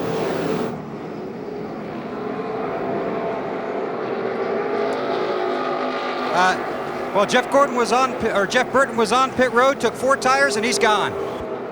And I'm telling you, these guys, they all changed 4 tires. There's 61 laps to go. They've seen the last tire. They're going to get the rest of the day. You're right. It'll be fuel only if you got to come in. Fuel only next time you come in. Hey, Bill, I want to get you to follow up on Jeff Gordon. I'm not sure he got all 4 tires. No tires, fuel only, track bar adjustment and fuel. Yeah, track position play by Robbie Loomis for the 3-time Brickyard 400 winner. Don't count him out, but he's going to have to beat that big red Dodge of Bill Elliott, who has dominated here at Indianapolis so far. Still under caution in the Brickyard 400 at the Indianapolis Motor Speedway, but there's a new story developing. It involves the leader in the NASCAR Winston Cup Championship, Sterling Marlin. Sterling, if that thing's truly blowed up, we're on 7. We're going to stay out and lead a lap, okay? Okay.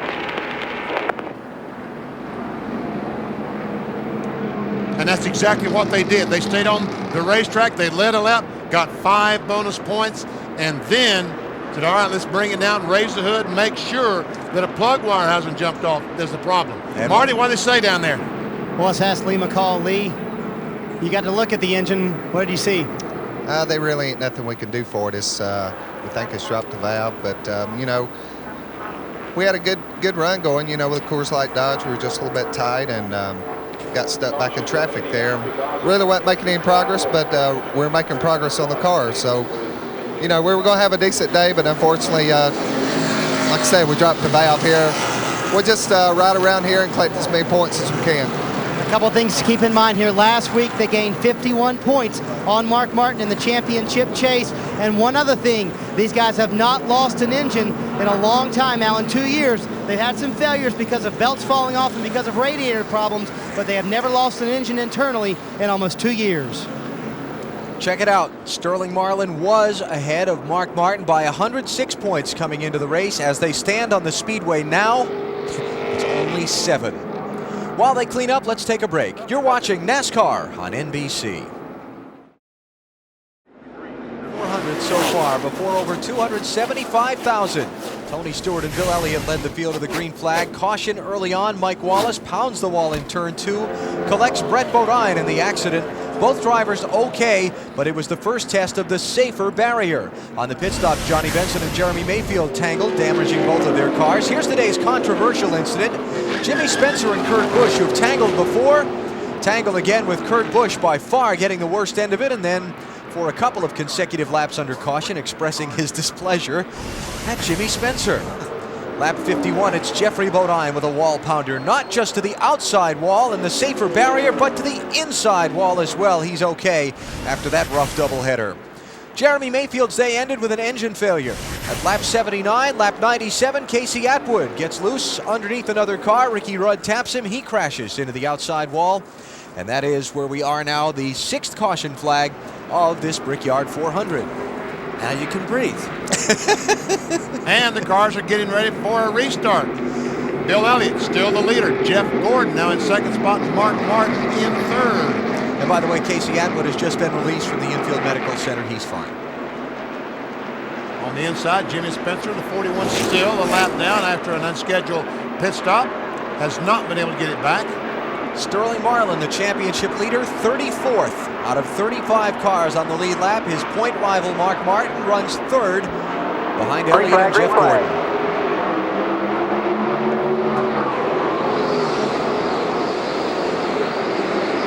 Tony Stewart's farther back than he's been all day, huh? Back in 6th place. See how his car behaves in traffic here.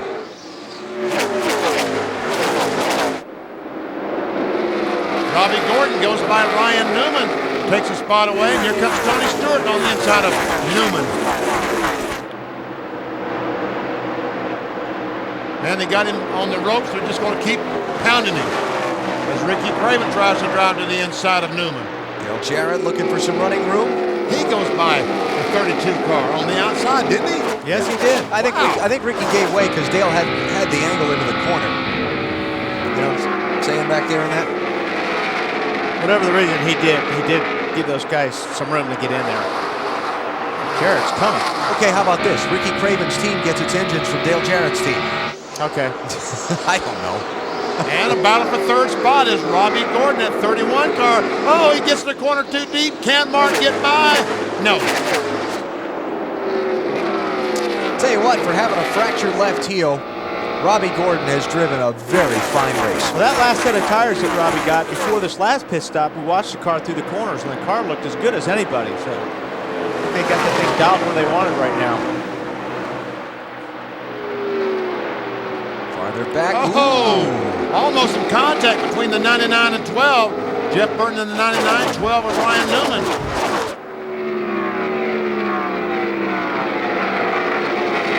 Should be for 8th, 9th, 10th, 11th, and on back. And Dale Jarrett continues to move. Working past the lap car of Jimmy Spencer, now with Tony Stewart behind him. And Mark Martin, the next one ahead.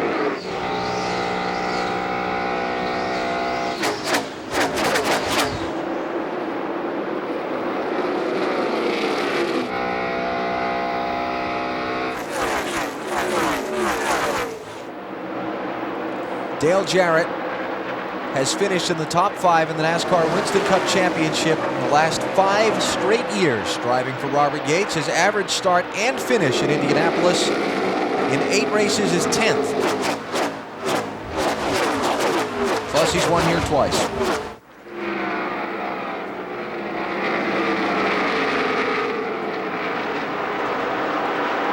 Cheese power as Matt Kenseth gets his yellow car moving toward the front. Kenseth from Cambridge, Wisconsin. And Todd Bodine still continuing to run well in that 26 car. He's on the inside of Spencer. He's in 10th spot now, Todd Bodine. Well, that camera's a great illustration of just how fast you're going here. 200 mile an hour at the end of the straightaways. Pretty fast.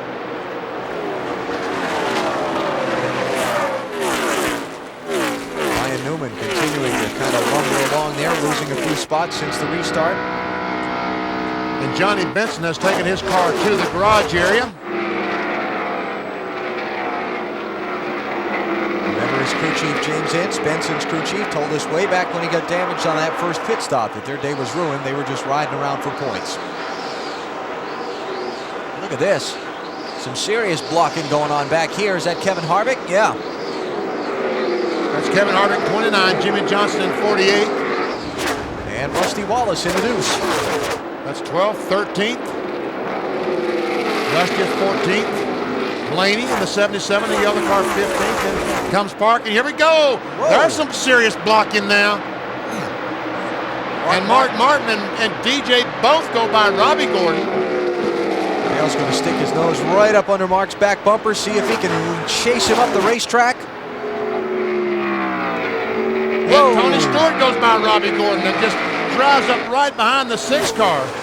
See those white gloves that Dale Jarrett wears, his fireproof racing gloves? Hand was working that steering wheel when he went under Mark Martin. So Jarrett to 3rd, Martin to 4th, Tony Stewart to 5th. Seen a lot of blocking today. Here comes Jeff Burton behind them on Ricky Craven. Pick up that spot. Matt Kenseth will follow him through. Some action going on here. but it's all behind Bill Elliott, who continues to lead laps.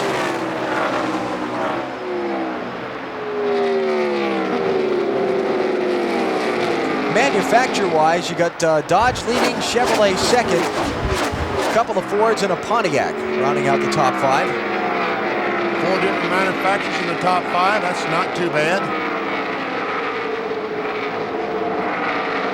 All of a sudden, Robbie Gordon seems to be struggling just a mite in that 31 car. Yeah, we were just talking about how good the car looked the last time. I don't know if they took on a net, put right side tires on that last pit stop and lost the balance. But you remember that we heard a radio intercept from him talking about he thought he damaged the right front fender. We were looking at it under a caution flag. We couldn't see any damage from up here.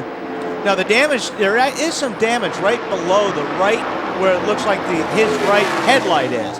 And it looks like he maybe tapped somebody in pit lane, but that shouldn't really affect aerodynamics. Marty? Wally on the radio just a moment ago, he told the team, sorry guys, I got into the 6 just a little bit, meaning he hit Mark Martin on the racetrack, and he's really loose right now. This is one of the few cars, Robbie Gordon's car, that has been loose today. Most all the other cars are tight. Going to have us a fight for the runner-up spot here in a minute. Dale Jarrett's powering toward the front. Yeah, as I said earlier, oh, look at him just turn under that 24 car sideways. That is loose. Glove saving a beauty for Dale Jarrett at 185 miles an hour. That was big. Little air off the spoiler thing when he got under Gordon there.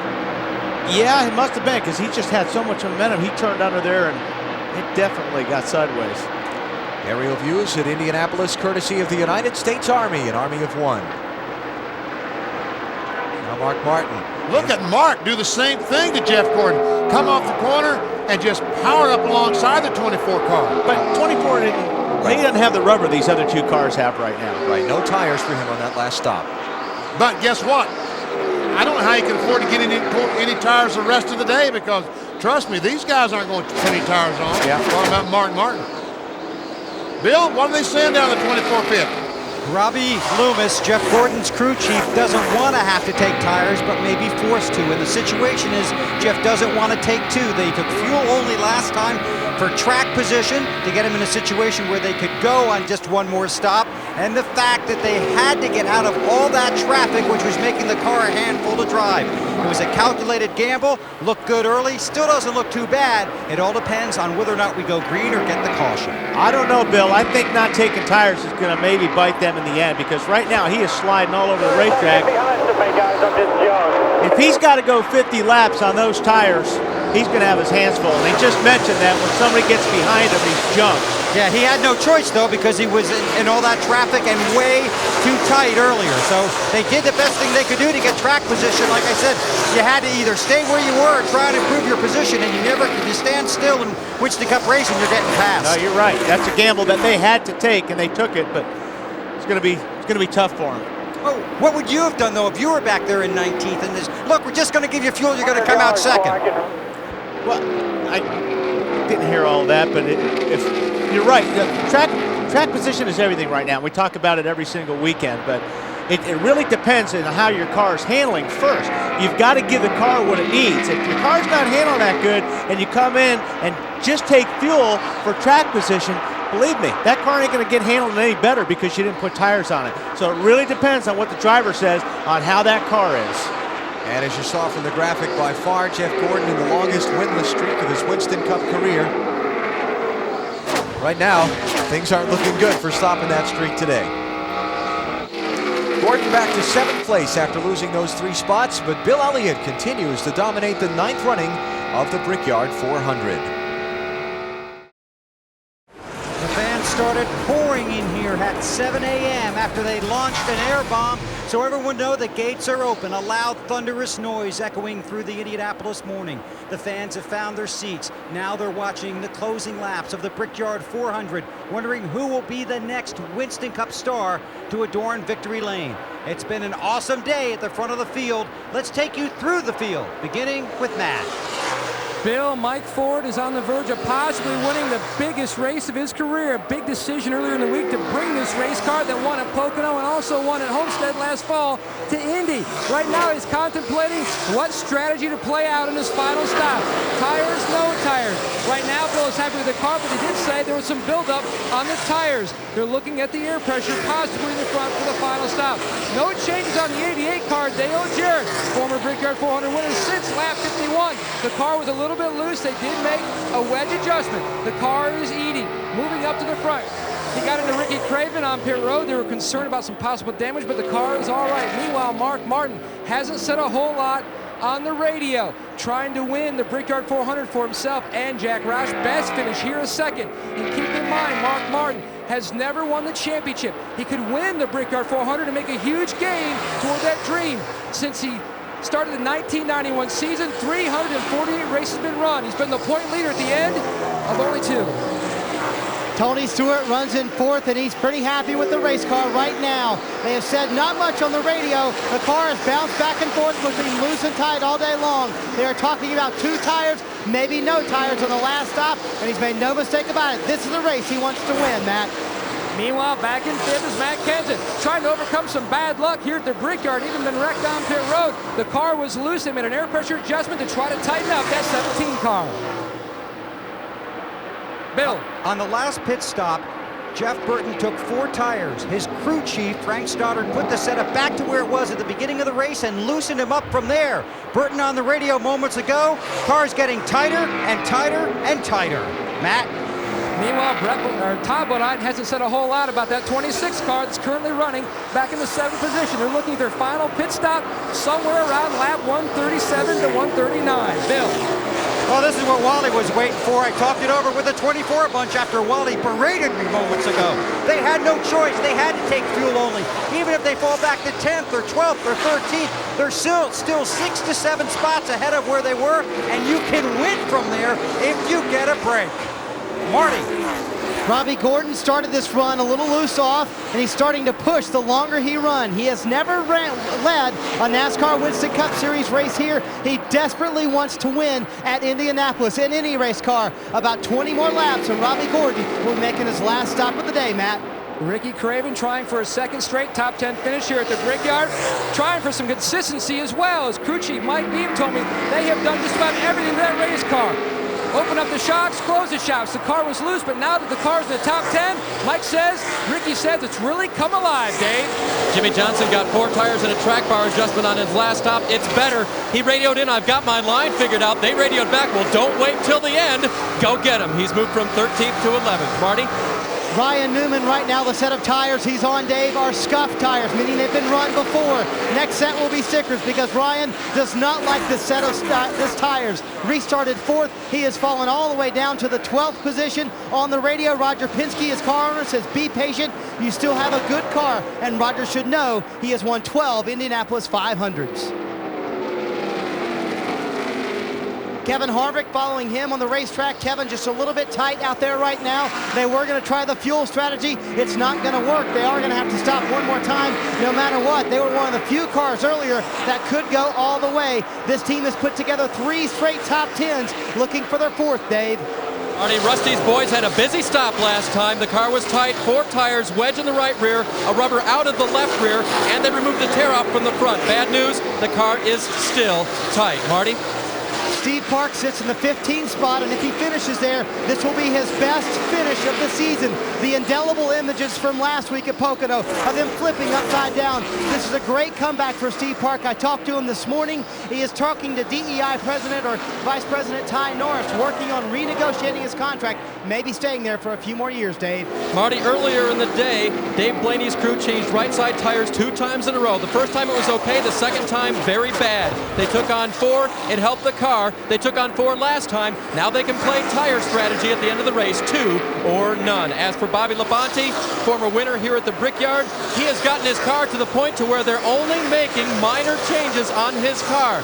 Now it's very loose, but they put 4 tires on it and it's back to where it was. He qualified and started 40th today. The car is running much better than it has all weekend long. Alan? Oh, Ricky Craven has got his hands full. Oh, he sure does, in losing position after position. As a matter of fact, down in turn 1, he's lucky he didn't lose the race car. That's like 7 cars that just went by him. They were 3 wide down the front stretch and then a few more. Here comes Ward Burton to pass him. And he's still not up to speed. I don't know if something's happened to the car. He just lost his momentum down in the corner. So he was running 10th. Who is that? Ward Burton that just went by him. Now he's 18th, Matt. Matt, what's going on with the 32? Benny, he came on the radio and says, I think I may have a flat. I think I may have a rear tire going flat. So does he pit? Well, he can probably make it. Well, I don't know if he can make it the rest of the way or not. That's the problem. He's really in no man's land. He'd love to run a couple more laps to be assured he can make it the rest of the way. That's probably what he's doing. He's got 37 laps to go in the race, and maybe he's just trying to get to his fuel window and then come in under the green flag.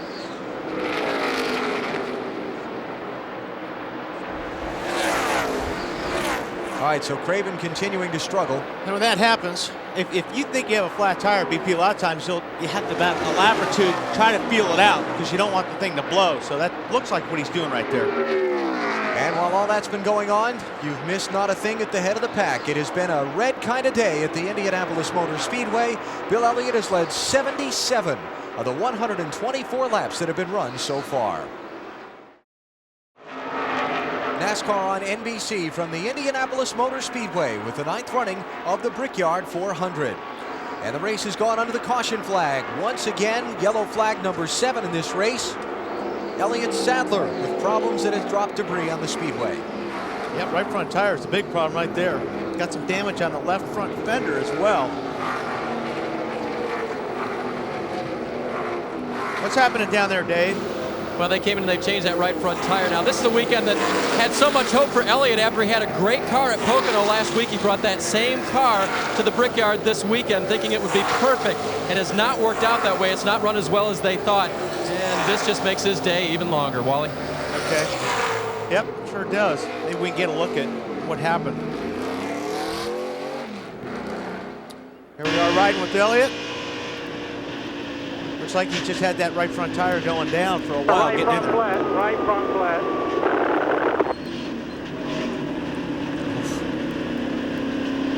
Got down in turn 1 and he turned the steering wheel, but with that flat tire, it wouldn't turn. And a bad break for Ricky Craven when the caution came out. He had made a green flag pit stop and now is caught a lap down by the yellow flag for Elliott Sadler's problems. They're going to have to come back in and either rip that off, that side skirt, or attach it back on somehow. All right, now 33, there'll be 32 laps to go when the field comes to the start-finish line. We should see everybody pit here, and these will be the final stops of the race. That's right. How many will change 2? How many will change none?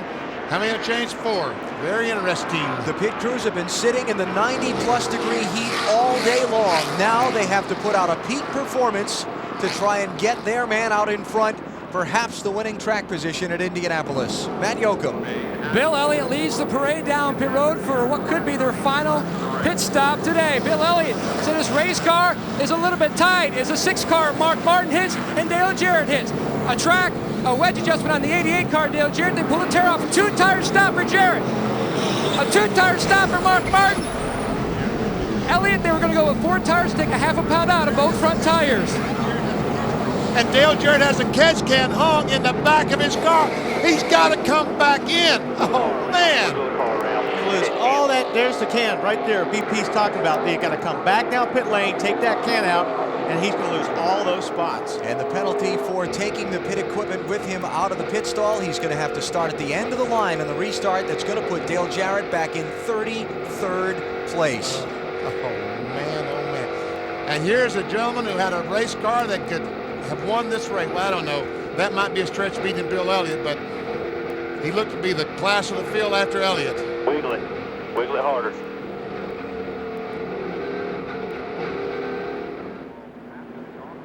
And there we see the gas man. The catch can is holding that gas can. They're making a chassis adjustment. Oh, whoa, no! They weren't expecting, I don't know that they were expecting him to leave like that.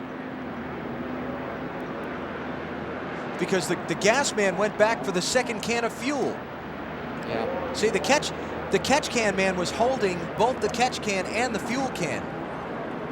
And something's wrong with Dave Blaney. He has a left side tire smoking as we see the catch can laying on the backstretch. Oh, that's frustrating.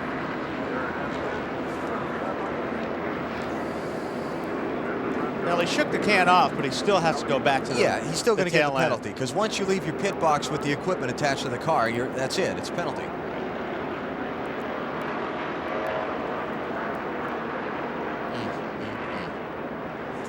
Tough break. You'll have to be All right, safety workers retrieve the catch can, and you heard the message being relayed to Dale Jarrett by his crew chief Todd Parrott. You're going to have to come in the pit. And that might be the toughest thing he's ever had to say to Jarrett in his life. You gotta pit. Now Elliott's sitting there, 4 tires, right? Go back and take another look at the pit stop here. Now watch, see, the guy that's holding the fuel can is the catch can man. That's right, so he's holding a can while the guy goes back to get the second can. The jack goes down. And see, the other can is just coming into the picture. And I tell you, he made a valiant effort to get that catch can out of that car. He dove for it. Oh, he almost got it. He almost grasped it as the car left. I think maybe we need to start strapping these things to their wrists. What do you think about that, BP? No, he'd be dragging him down pit road. Oh, no, let's not go there. Oh, boy. Oh, this guy's crushed. So a mistake after racing hard all day to get into position to win is going to cost Dale Jarrett, because now there are only 31 laps to go. And as I said, it's a lot of cars to pass. Yeah, he's got to go all the way back. As I was saying earlier. So we got Elliott sitting there with 4 brand new tires, right? Is anybody in front of him? The tires? Bill Elliott? Yeah. We'll follow up on that. Let's take a commercial here while they're still under caution. How's that? Still under caution in the Brickyard 400 at the Indianapolis Motor Speedway. New leader in the race is Mark Martin. Pit strategy, a mistake on pit road. They've jumbled up the running order here as we head into the final laps. Dale Jarrett has come in and served his penalty. We showed you the car leaving the pits with the catch can attached. That is a violation of the rules. And he's had to come back down pit road. While they were there, they put left side tires on it, and Dale Jarrett has rejoined way back in the field in 23rd place. It's like the catchman can figured that the car, they had to have 2 cans of fuel in the car, that they had to fill the car up. So he was just there waiting for him to put the second can, only they never did that. And more problems for the championship leader Sterling Marlin on pit road a second ago. Yeah, we see the damage a lot of damage on the front of that car. He was coming down pit lane. You see him right here following Jerry Nadeau in. And it looks like when Nadeau stopped the pull in his pit, you could see the 40 car get in the back of him. Well, anyway, that kind of held up Jimmy Johnson there quite a bit too for 2 or 3 seconds. He's right there behind Sterling. Finally puts her in gear and drives around. And as tight as that pit road is, lucky that Nadeau didn't get pushed into any of those crew guys. Yeah. And it's lucky the 48 car of Johnson did not run in the back of the 40 car of Sterling Marlin. Right now, Martin's doing okay as far as the points are concerned.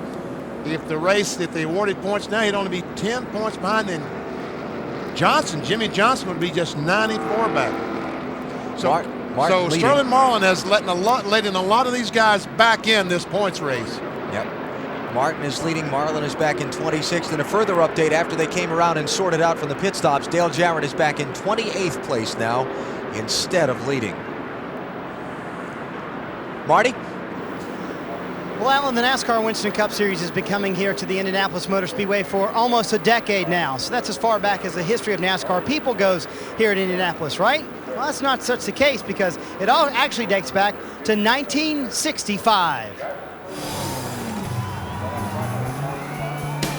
65 was the year that the Wood brothers descended upon the yard of bricks. At the time, they were the most feared pit crew in all of Winston Cup land. They were hired as a freelance bunch to pit the car of Jimmy Clark. And thanks to his Ford power plant and some head-turning stops by the Wood brothers, Clark went on to collect the Indy 500 victory. When the stock cars invaded for real, Ricky Rudd provided Ford's second win, and perhaps the biggest upset and most exciting Brickyard finish ever when he gambled on fuel mileage and won the 1997 running of the Brickyard 400. And now, here in 2002, Mark Martin in a Ford leading the field, Alan. Martin in his Ford ahead of Tony Stewart in a Pontiac.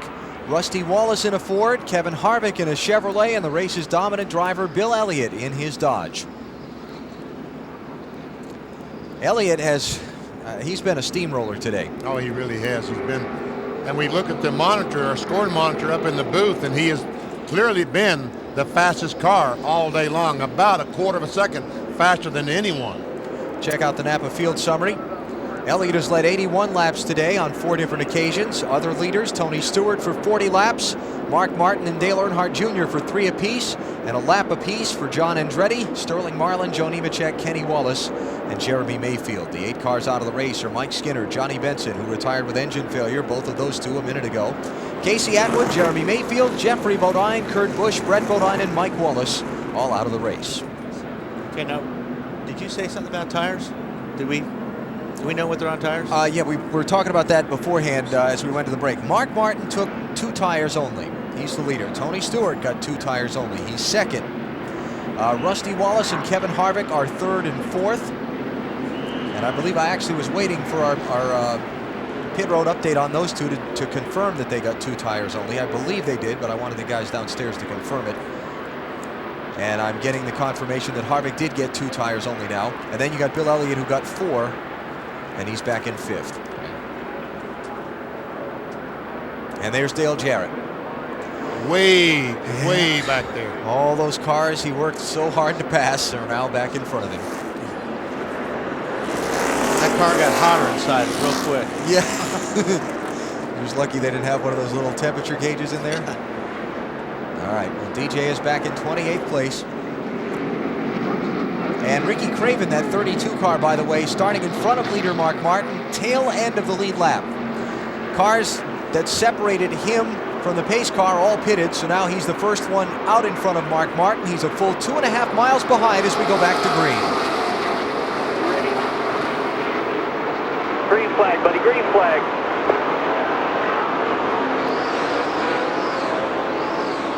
See Ricky wiggling on the car there too, and he probably, when he restarted, he probably spun the tires.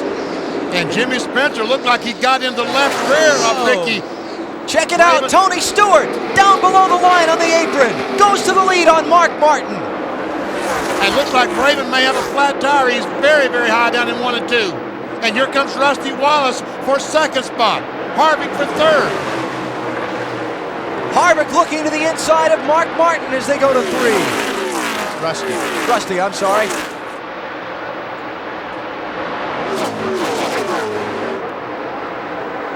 Marty, those guys, the 20 pit crew, got to be very excited right now. Well, the move paid off for Tony Stewart. He laid back on the restart on purpose. In fact, he almost laid back too much, Benny, because Rusty Wallace nearly passed him going into 1, but it paid off because he had a lot of momentum when he hit turn 2.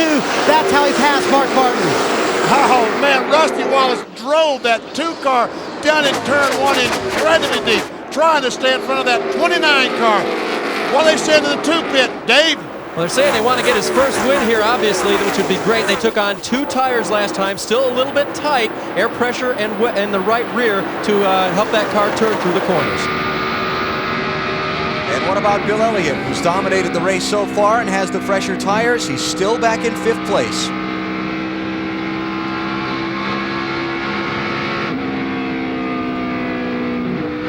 Report from pit road is that it is a right rear tire problem for Ricky Craven. Straight smooth, boss. Keep digging. Rusty Wallace putting pressure on Tony Stewart for the race lead. 25 laps to go.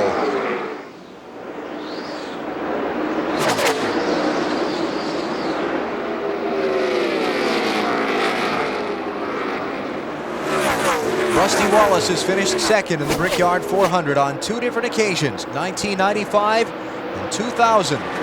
He started this race in 35th place.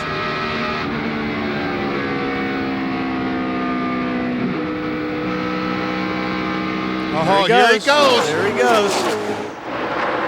Look Not in. enough. And Tony Stewart shuts the door. But that's probably where you see Rusty make the passes. Coming out of these corners in between the short chute. If he can get underneath Tony, that's what he's going to try to do. Bill Elliott by Mark Martin to fourth. Right here, if he stands on the gas and gets a bite, quite enough. But he's looking for the setup right now.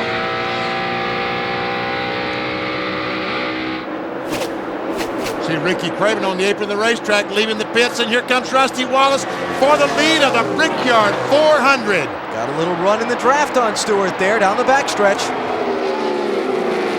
St. Louis, Missouri's Rusty Wallace out in front at Indianapolis. In the meantime, Elliott snuck in the fourth spot. Took it from Mark Martin. And here comes Bill Elliott on Kevin Harvick for third. Nice and smooth now. Big man, good job. He's got him. That's not what Stewart wanted to see in his mirror right there. No, that's it. Or Rusty Wallace, because they all realize Bill Elliott, the 9 car, is still, I think, the car to beat. With the best tires. With the best tires, regardless of the fact that the 2 cars leading the 22nd spot. I think we all realize Elliott is the guy they have to beat. Quick update, Dale Jarrett has picked up 8 positions since the restart, but he's only in 20th.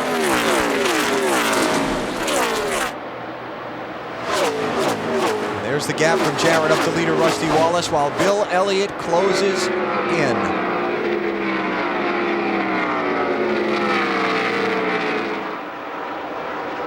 Here's the race for fourth. Kevin Harvick and Mark Martin. Harvick, a native of Bakersfield, California. That is the hometown of Indy 500 4-time winner Rick Mears. It's just a matter of time, BP. Before Bill Elliott goes up and gets these guys? Yep, because he's about 3/10 of a second faster. And you see Tony Stewart pointing him by.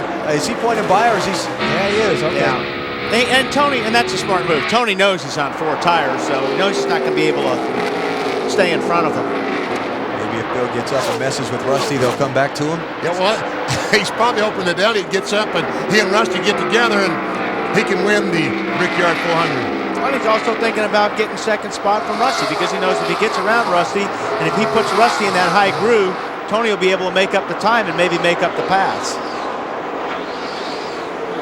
Well, no surprise. Bill Elliott's the fastest car on the racetrack that lap. It's been that way about all day. I know it's getting close to college football season, but Go Big Red does not just stand for Nebraska football right now. I would guess some concern in the Elliott pits, Ray Evernham teams. Jeremy Mayfield, his teammate, lost an engine in that 19 car. Exactly what happened, I don't know, but that has to be a little bit of a concern. Next Sunday, the road course at Watkins Glen for the NASCAR Winston Cup Series. We'll be there to bring it to you on NBC. For now, though, 21 laps to go. Make it 20 as they come to the start-finish line in this year's Brickyard 400. Matt, Bill Elliott still closing in.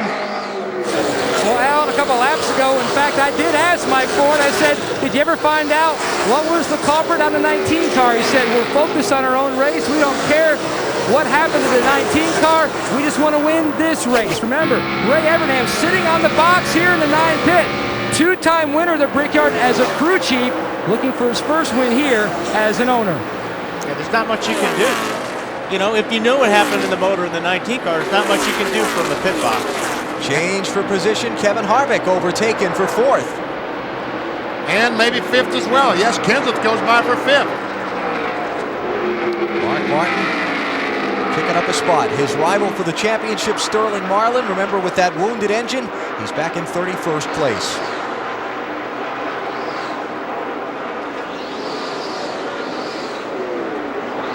Robbie Gordon still hanging in there, but Rusty Wallace has got an absolute mirror full of Bill Elliott. And for all the talk about the youth movement in NASCAR Winston Cup racing this year, when it comes time for one of the sport's biggest races, it's the wily old veterans up front trying to settle things. Rusty Wallace, 45 years old, 1989 Winston Cup champion. Bill Elliott in that 9 car, 46 years old, the 1988 Series champion. And when you talk to the crew, to Mike Ford, to Ray Evernham, the owner of the team, everybody on this 9 team, and you mentioned Bill Elliott, they cannot brag on him enough. Just what a tremendous job he's doing for them this year, driving this race car. And you know, and Ray says, Bill's having fun. He's fun to be around. He's having fun driving the race car. Pretty even spread across the ages for race winners this year. And Bill Elliott is running very, very low down in the corners. Number one, he can do that because his car is handling well. Number two, it helps his car because he's able to at least get some air on that left front fender. Watch how low he goes. Rusty Wallace is 2 or 3 feet higher than he is. That allows some air to come back, get that left front fender, and give Elliott some downforce. Well, you got to run there. Now, you've been watching very intently, Wally, these last few laps. Any weakness there in Rusty Wallace's lap that Bill Elliott can exploit here? Only what Benny just pointed out, that he can run lower getting into the corner. He gets his left side tires down right almost on the grass, and Rusty's running a little bit higher. Eventually, he'll wear Rusty out, and he'll be able to turn the car underneath Rusty and get up beside him. See, there you can see it's 4 or 5 feet that time, and each time that he does that, he gets a tremendous run on Rusty Wallace off these corners. Jeff Gordon started 27th and won here last year. Rusty Wallace took the green flag in 35th place today.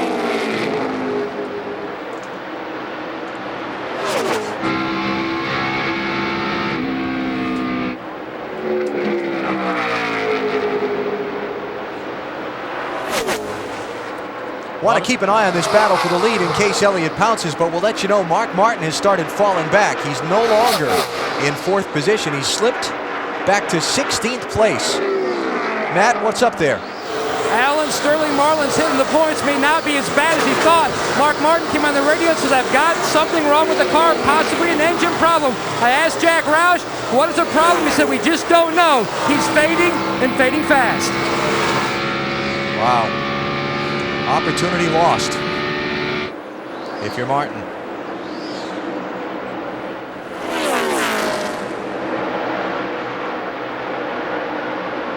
I'm trying to. Rusty's hanging in there. Bill Elliott better get it done. He better get it done because those tires pretty soon are going to be about the same thing as Rusty Wallace's tires. Exactly. I'm trying to think, you know, we've had one of these races played out just like this before, and I'm thinking it was the 96 race that Dale Jarrett won when he was chasing Ernie Irvin, his teammate. They ran like this, the 2 cars nose to tail, looked like Ernie was going to win the race, and then Ernie had one slip, and Jarrett pounced and ended up scoring the victory. Was that when Ernie had the flat tire going down in turn 1? Yeah, but I think that was because they hit each other in a short shoot. Right? Yeah, I think Dale passed him. Ernie slipped and Dale got underneath him. How about Rusty, Dave?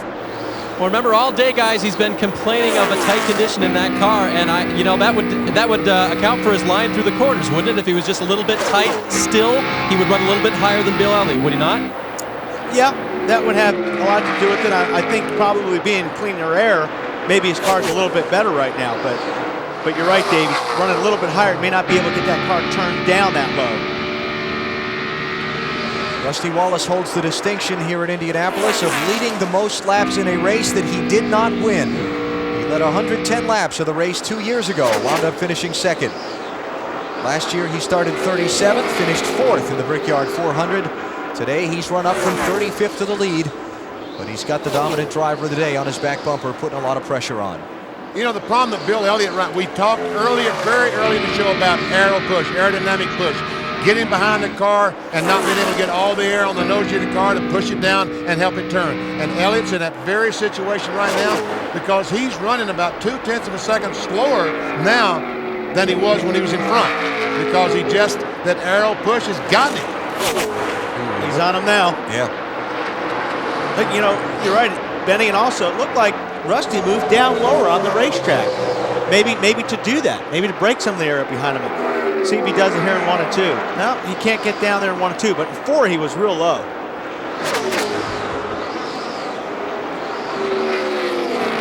Mark Martin has fallen back to 21st place now, by the way. His crew, Matt Yoakum tells us from pit road, telling him to switch to the backup ignition, so he continues to struggle.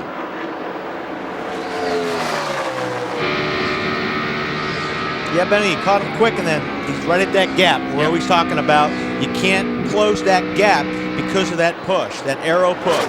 And Bill's doing all he can. He's going just as slow as he possibly can to get some air down there, to get some downforce, but it isn't quite enough.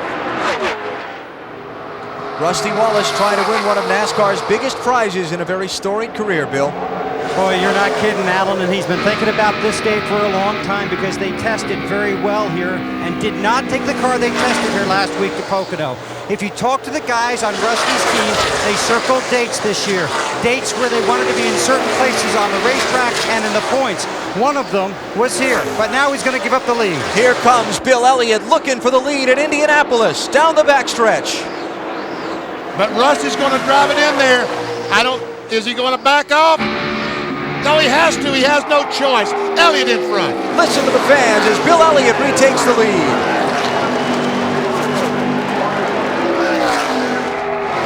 And I tell you what, Bill Elliott just broke Rusty Wallace's heart right there. Stay after, driver. Big day for us right here. Just keep after.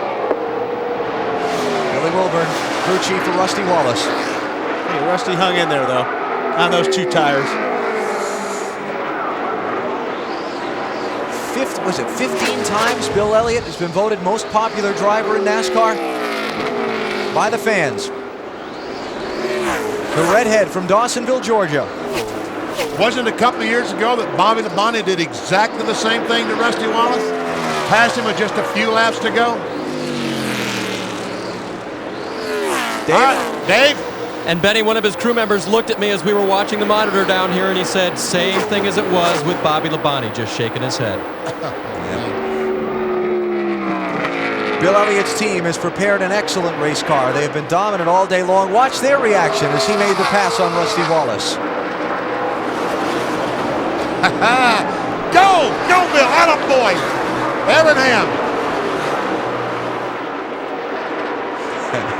Think he's not still competitive? You know, I went to the dentist a couple of weeks ago and I was sitting there and all of a sudden the voice said, open wide, and I turned around, the voice didn't sound right. Ray Evernham was in the room next door to me. They'd given him a blue apron and he came in with the fork and the spear and the whole 9 yards. And now that Elliott's gotten out in front, he's pulling away from Rusty. And that's not a surprise. You talked about the aero push on Elliott's car while he was behind Rusty. Now that he's in clean air. Yeah, now that he's in clean air, he's about 0.3 of a second quicker. Because he's got that grip back on the front of the car that's helping him turn that he didn't have when he was following the 2 cars, Rusty. A good day for Todd Bodine for a while is over. He has just taken the Discover Card machine to the garage. Elliott Sadler has also taken the Wood Brothers car into the garage.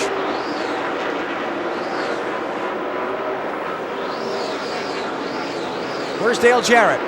Remember, he restarted back in 28th place. He's picked his way to 12th. That's very, very impressive. Yeah. Another one whose Indianapolis dreams have been broken here today.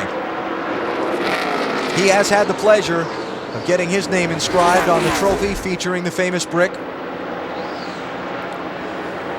He was in position. He probably had the strongest car to challenge Bill Elliott. After that last run there before those pit stops, he was flying. Looked like he might have had the strongest challenge to Bill Elliott since Tony Stewart in the early laps, you know. But a pit stop mistake put a damper on their hopes for a Brickyard 400 win. Caution. Oh, that's what Elliott needs to see, huh? Caution flag is out with 8 laps to go. And that's what Jarrett wanted to see. Debris on the racetrack.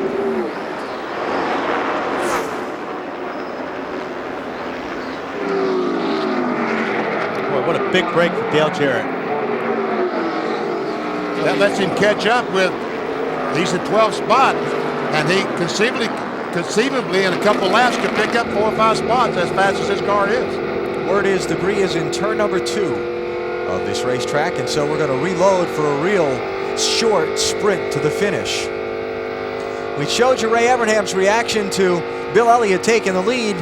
How about the crew's reaction to this caution flag coming out? I'm sure it's quite different. Yeah. That's Mike Ford, the crew chief.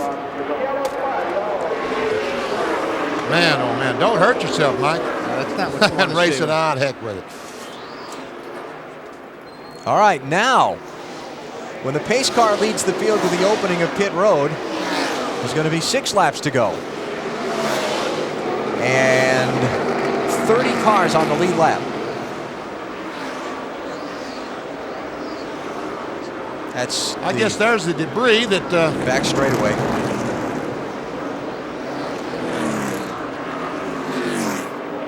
All right, we'll come back, see who pits, who doesn't, and set you up for the dramatic finish of the Brickyard 400 after this.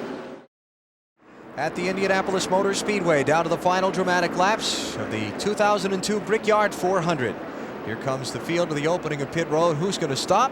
Who's going to stay out? I think some of the guys in the back will probably stop just so they can sneak a few positions with new tires. Don't you think? well, Martin, he's back in 29th. He's fallen back to 29th position. If there's something that the crew might be able to fix, he might make a stop and pick. There comes Michael Waltrip, Ward Burton. Ward Burton was in 13th place, so he's going to be the first one to pit, but there are going to be few takers. Yeah.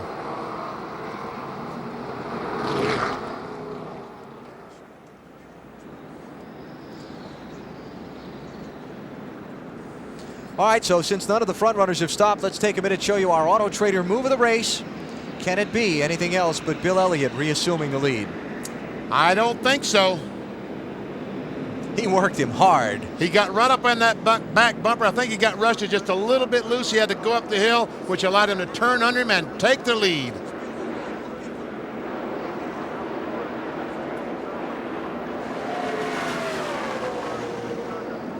That was at lap 149, 6 laps ago. And Wally Rusty did not want to give up that lead. No, he did. Pounded on the steering wheel. Not again. Not again. So, Bill Elliott dominated the race so far, but we've seen these things slip away from people before. Is it going to be his name inscribed on that trophy as winner of this year's Brickyard 400? It would be fitting if it is. You never know on one of these deals. He's led 87 of 154 laps so far. And what I mean by it would be fitting is if you look at the people who've won this race in the past, they're really the drivers who've dominated the sport in the 80s and the 90s and at the beginning of this new millennium. You've got Dale Earnhardt and Jeff Gordon and Ricky Rudd and Dale Jarrett and Bobby Labonte. They've really been the dominant drivers of this sport for the last 6 or 8 years, and Elliott fits in that company. Oh, yes. And this race kind of has a significance, or has the last 4 years anyway, as far as the championship is concerned. The last 4 drivers to win this race have gone on to win the Winston Cup.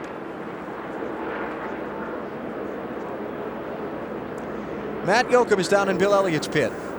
Well, Mike Ford, this could end up being the biggest win of your career. Could you believe the caution came out? No, not really. You know, a few laps to go. Big a race as this is and a debris caution at the end, it's kind of hard to believe. But, you know, Bill's been good on restarts all day with the Dodge dealers and Intrepid RT.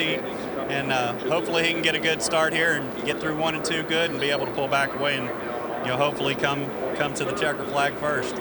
Bill Elliott's won the Daytona 500, the Southern 500, and Dave, he's looking to win the Brickyard 400. And of course, Rusty Wallace is looking to win as well. His crew chief is Billy Wilburn. Billy, what advice did you give Rusty to try to help him get back around the 9 car?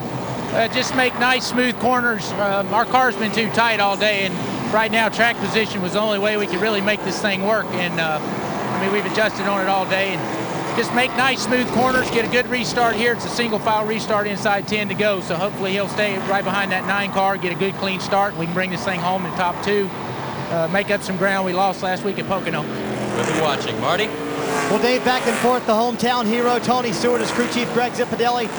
Tony got the best restart last time. Can he get another great restart this time? Yeah, we need another one. The Home Depot Pontiac's been pretty good all weekend.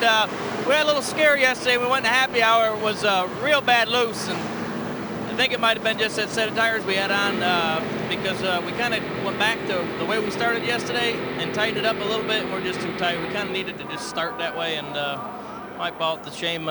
Pit crew's been awesome all day. We've been fighting for track position. Home Depot Pontiac, hopefully we get a top 5 out of this. Too tight right now for Tony Stewart. Matt? Robbie, can your man get by the two of them? I believe in Matt Kenseth. We're going to give it everything we got. That's what we're here for.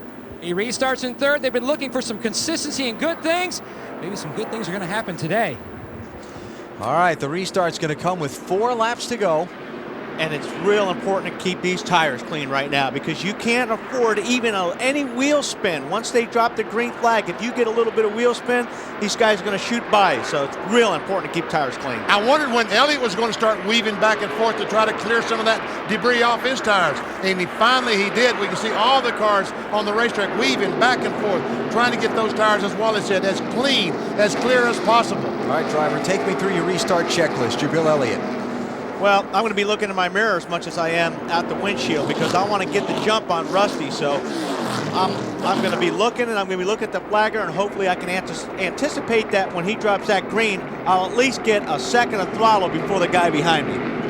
4 laps to go in the Brickyard 400 at the Indianapolis Motor Speedway. Bill Elliott has led 88 of the 155 laps that have been run, but if he can't lead these final 4, it'll all have been for naught. See the cone on pit wall on the inside? Down here, that is the restart point. When Bill Elliott gets there, I think he was a little early. But the green flag is waving. And a good jump for Elliott on Rusty Wallace.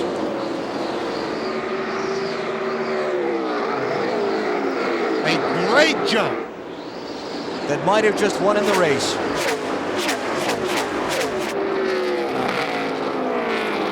That is unbelievable. Look how far he's pulled away from the 2-car already. Ward Burton on pit road for an unscheduled stop as the field motors on. 14 more corners for Bill Elliott. Wow. He had that figured out ahead of time.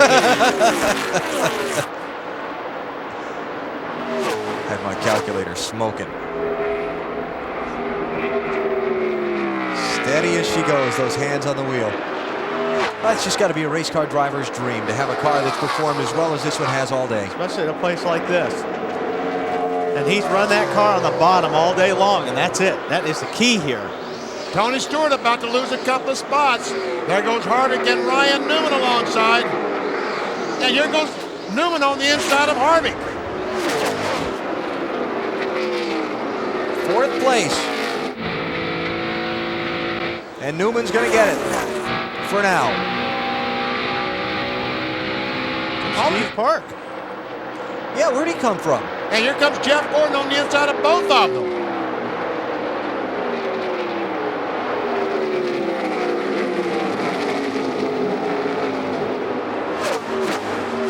Tony Stewart, who started the day on pole position, is getting shuffled back in the field. There's something wrong with Tony's car right now. I don't know exactly what. It's like he's got a tire going flat or something. Well, he had Steve Park on his bumper going through 4 there, and I'm sure it was making him real loose there, but he is falling back a lot of spots. Nice day for Steve Park after that terrible crash 1 week ago at Pocono. Running in 7th place right now. Here comes Dale Jarrett trying to make up those positions in the last few laps. Up to 10th. From 28th. After the pit road problem back at lap 128.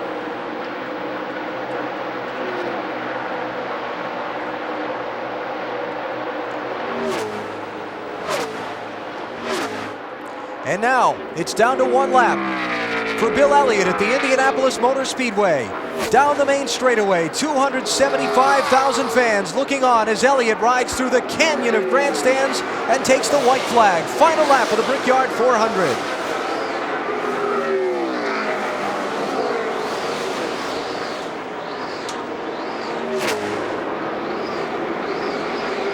And the fans are cheering Bill Elliott on as he comes to turn 2 down the backstretch. One of the sport's most popular drivers ever. Elliott looking for career victory number 43 and his first here on these hallowed grounds. He's dominated the race today. He will have led 93 of 160 laps. Now he's one corner away from an Indianapolis Winners Trophy.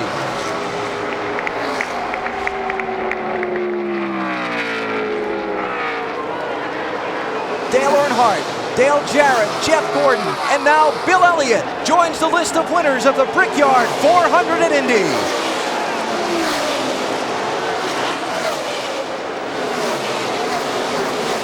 A dominating victory for Dodge at the Brickyard. Elliott wins by 1.2 seconds over Rusty Wallace.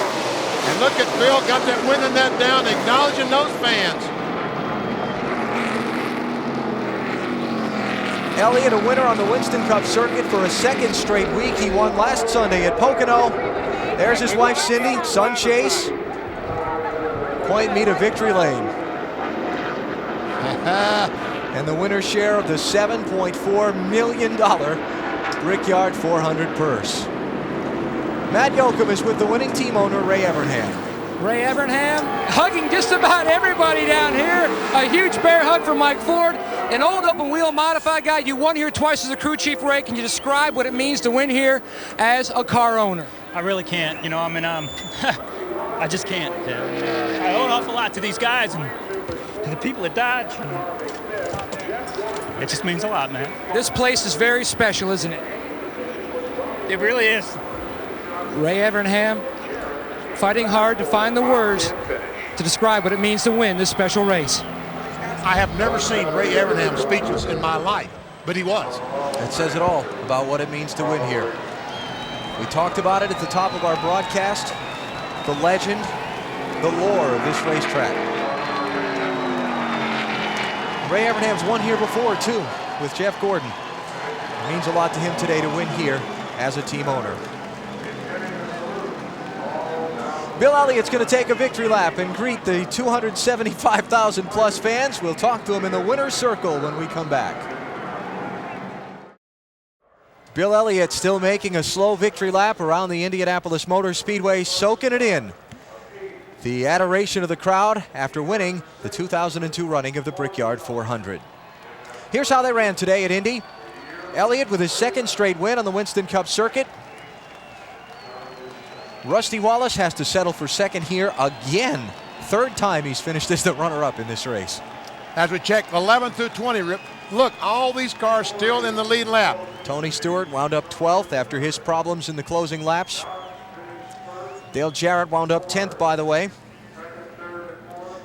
Mark Martin and Sterling Marlin, championship duo, both had problems today, wound up 27th and 28th. And look, all these cars are still in the lead lap. We get to 31st and we see Jimmy Spencer, the first car, a lap down. He tried all day to get that lap back, never could. 10 drivers failed to finish. No one injured in any of the incidents today, and that's how they ran in the 9th running of the Brickyard 400. Championship standings, new second place runner after today's action at Indy. Jimmy Johnson has moved into second. Mark has lost a spot. Rusty Wallace gained 3 spots, Elliott 3, and Kurt Busch lost 5 spots with that crash over in turn 3. Bill Elliott has made it to victory lane. There'll be a lot of red shirts and hats around there. While we wait for Bill to cool off for a minute and get unbuckled, let's check with today's runner-up. Here's Marty Snyder. Well, yet again, second place for Rusty Wallace at the Indianapolis Motor Speedway. And tell me about, first of all, Bill Elliott passing you and then the last restart, Rusty. Yeah, when Bill passed me, I was just getting too loose. I was tight all day long. The last stop, we too tired it, took a bunch of wedge out, put a bunch of air in the right rear tire, and the old hot rod took off. And I said, man, I tell you, we were smoking down the straight with his big horsepower, and I said, I don't think he can catch me. And then with 10 laps to go, I got up off of turn 2, and I got loose, and he stuck his nose underneath there. Then the arrow push kicked in, and I couldn't do nothing. And then it's 35th to second for Rusty Wallace. Bill Weber's in victory lane with today's winner.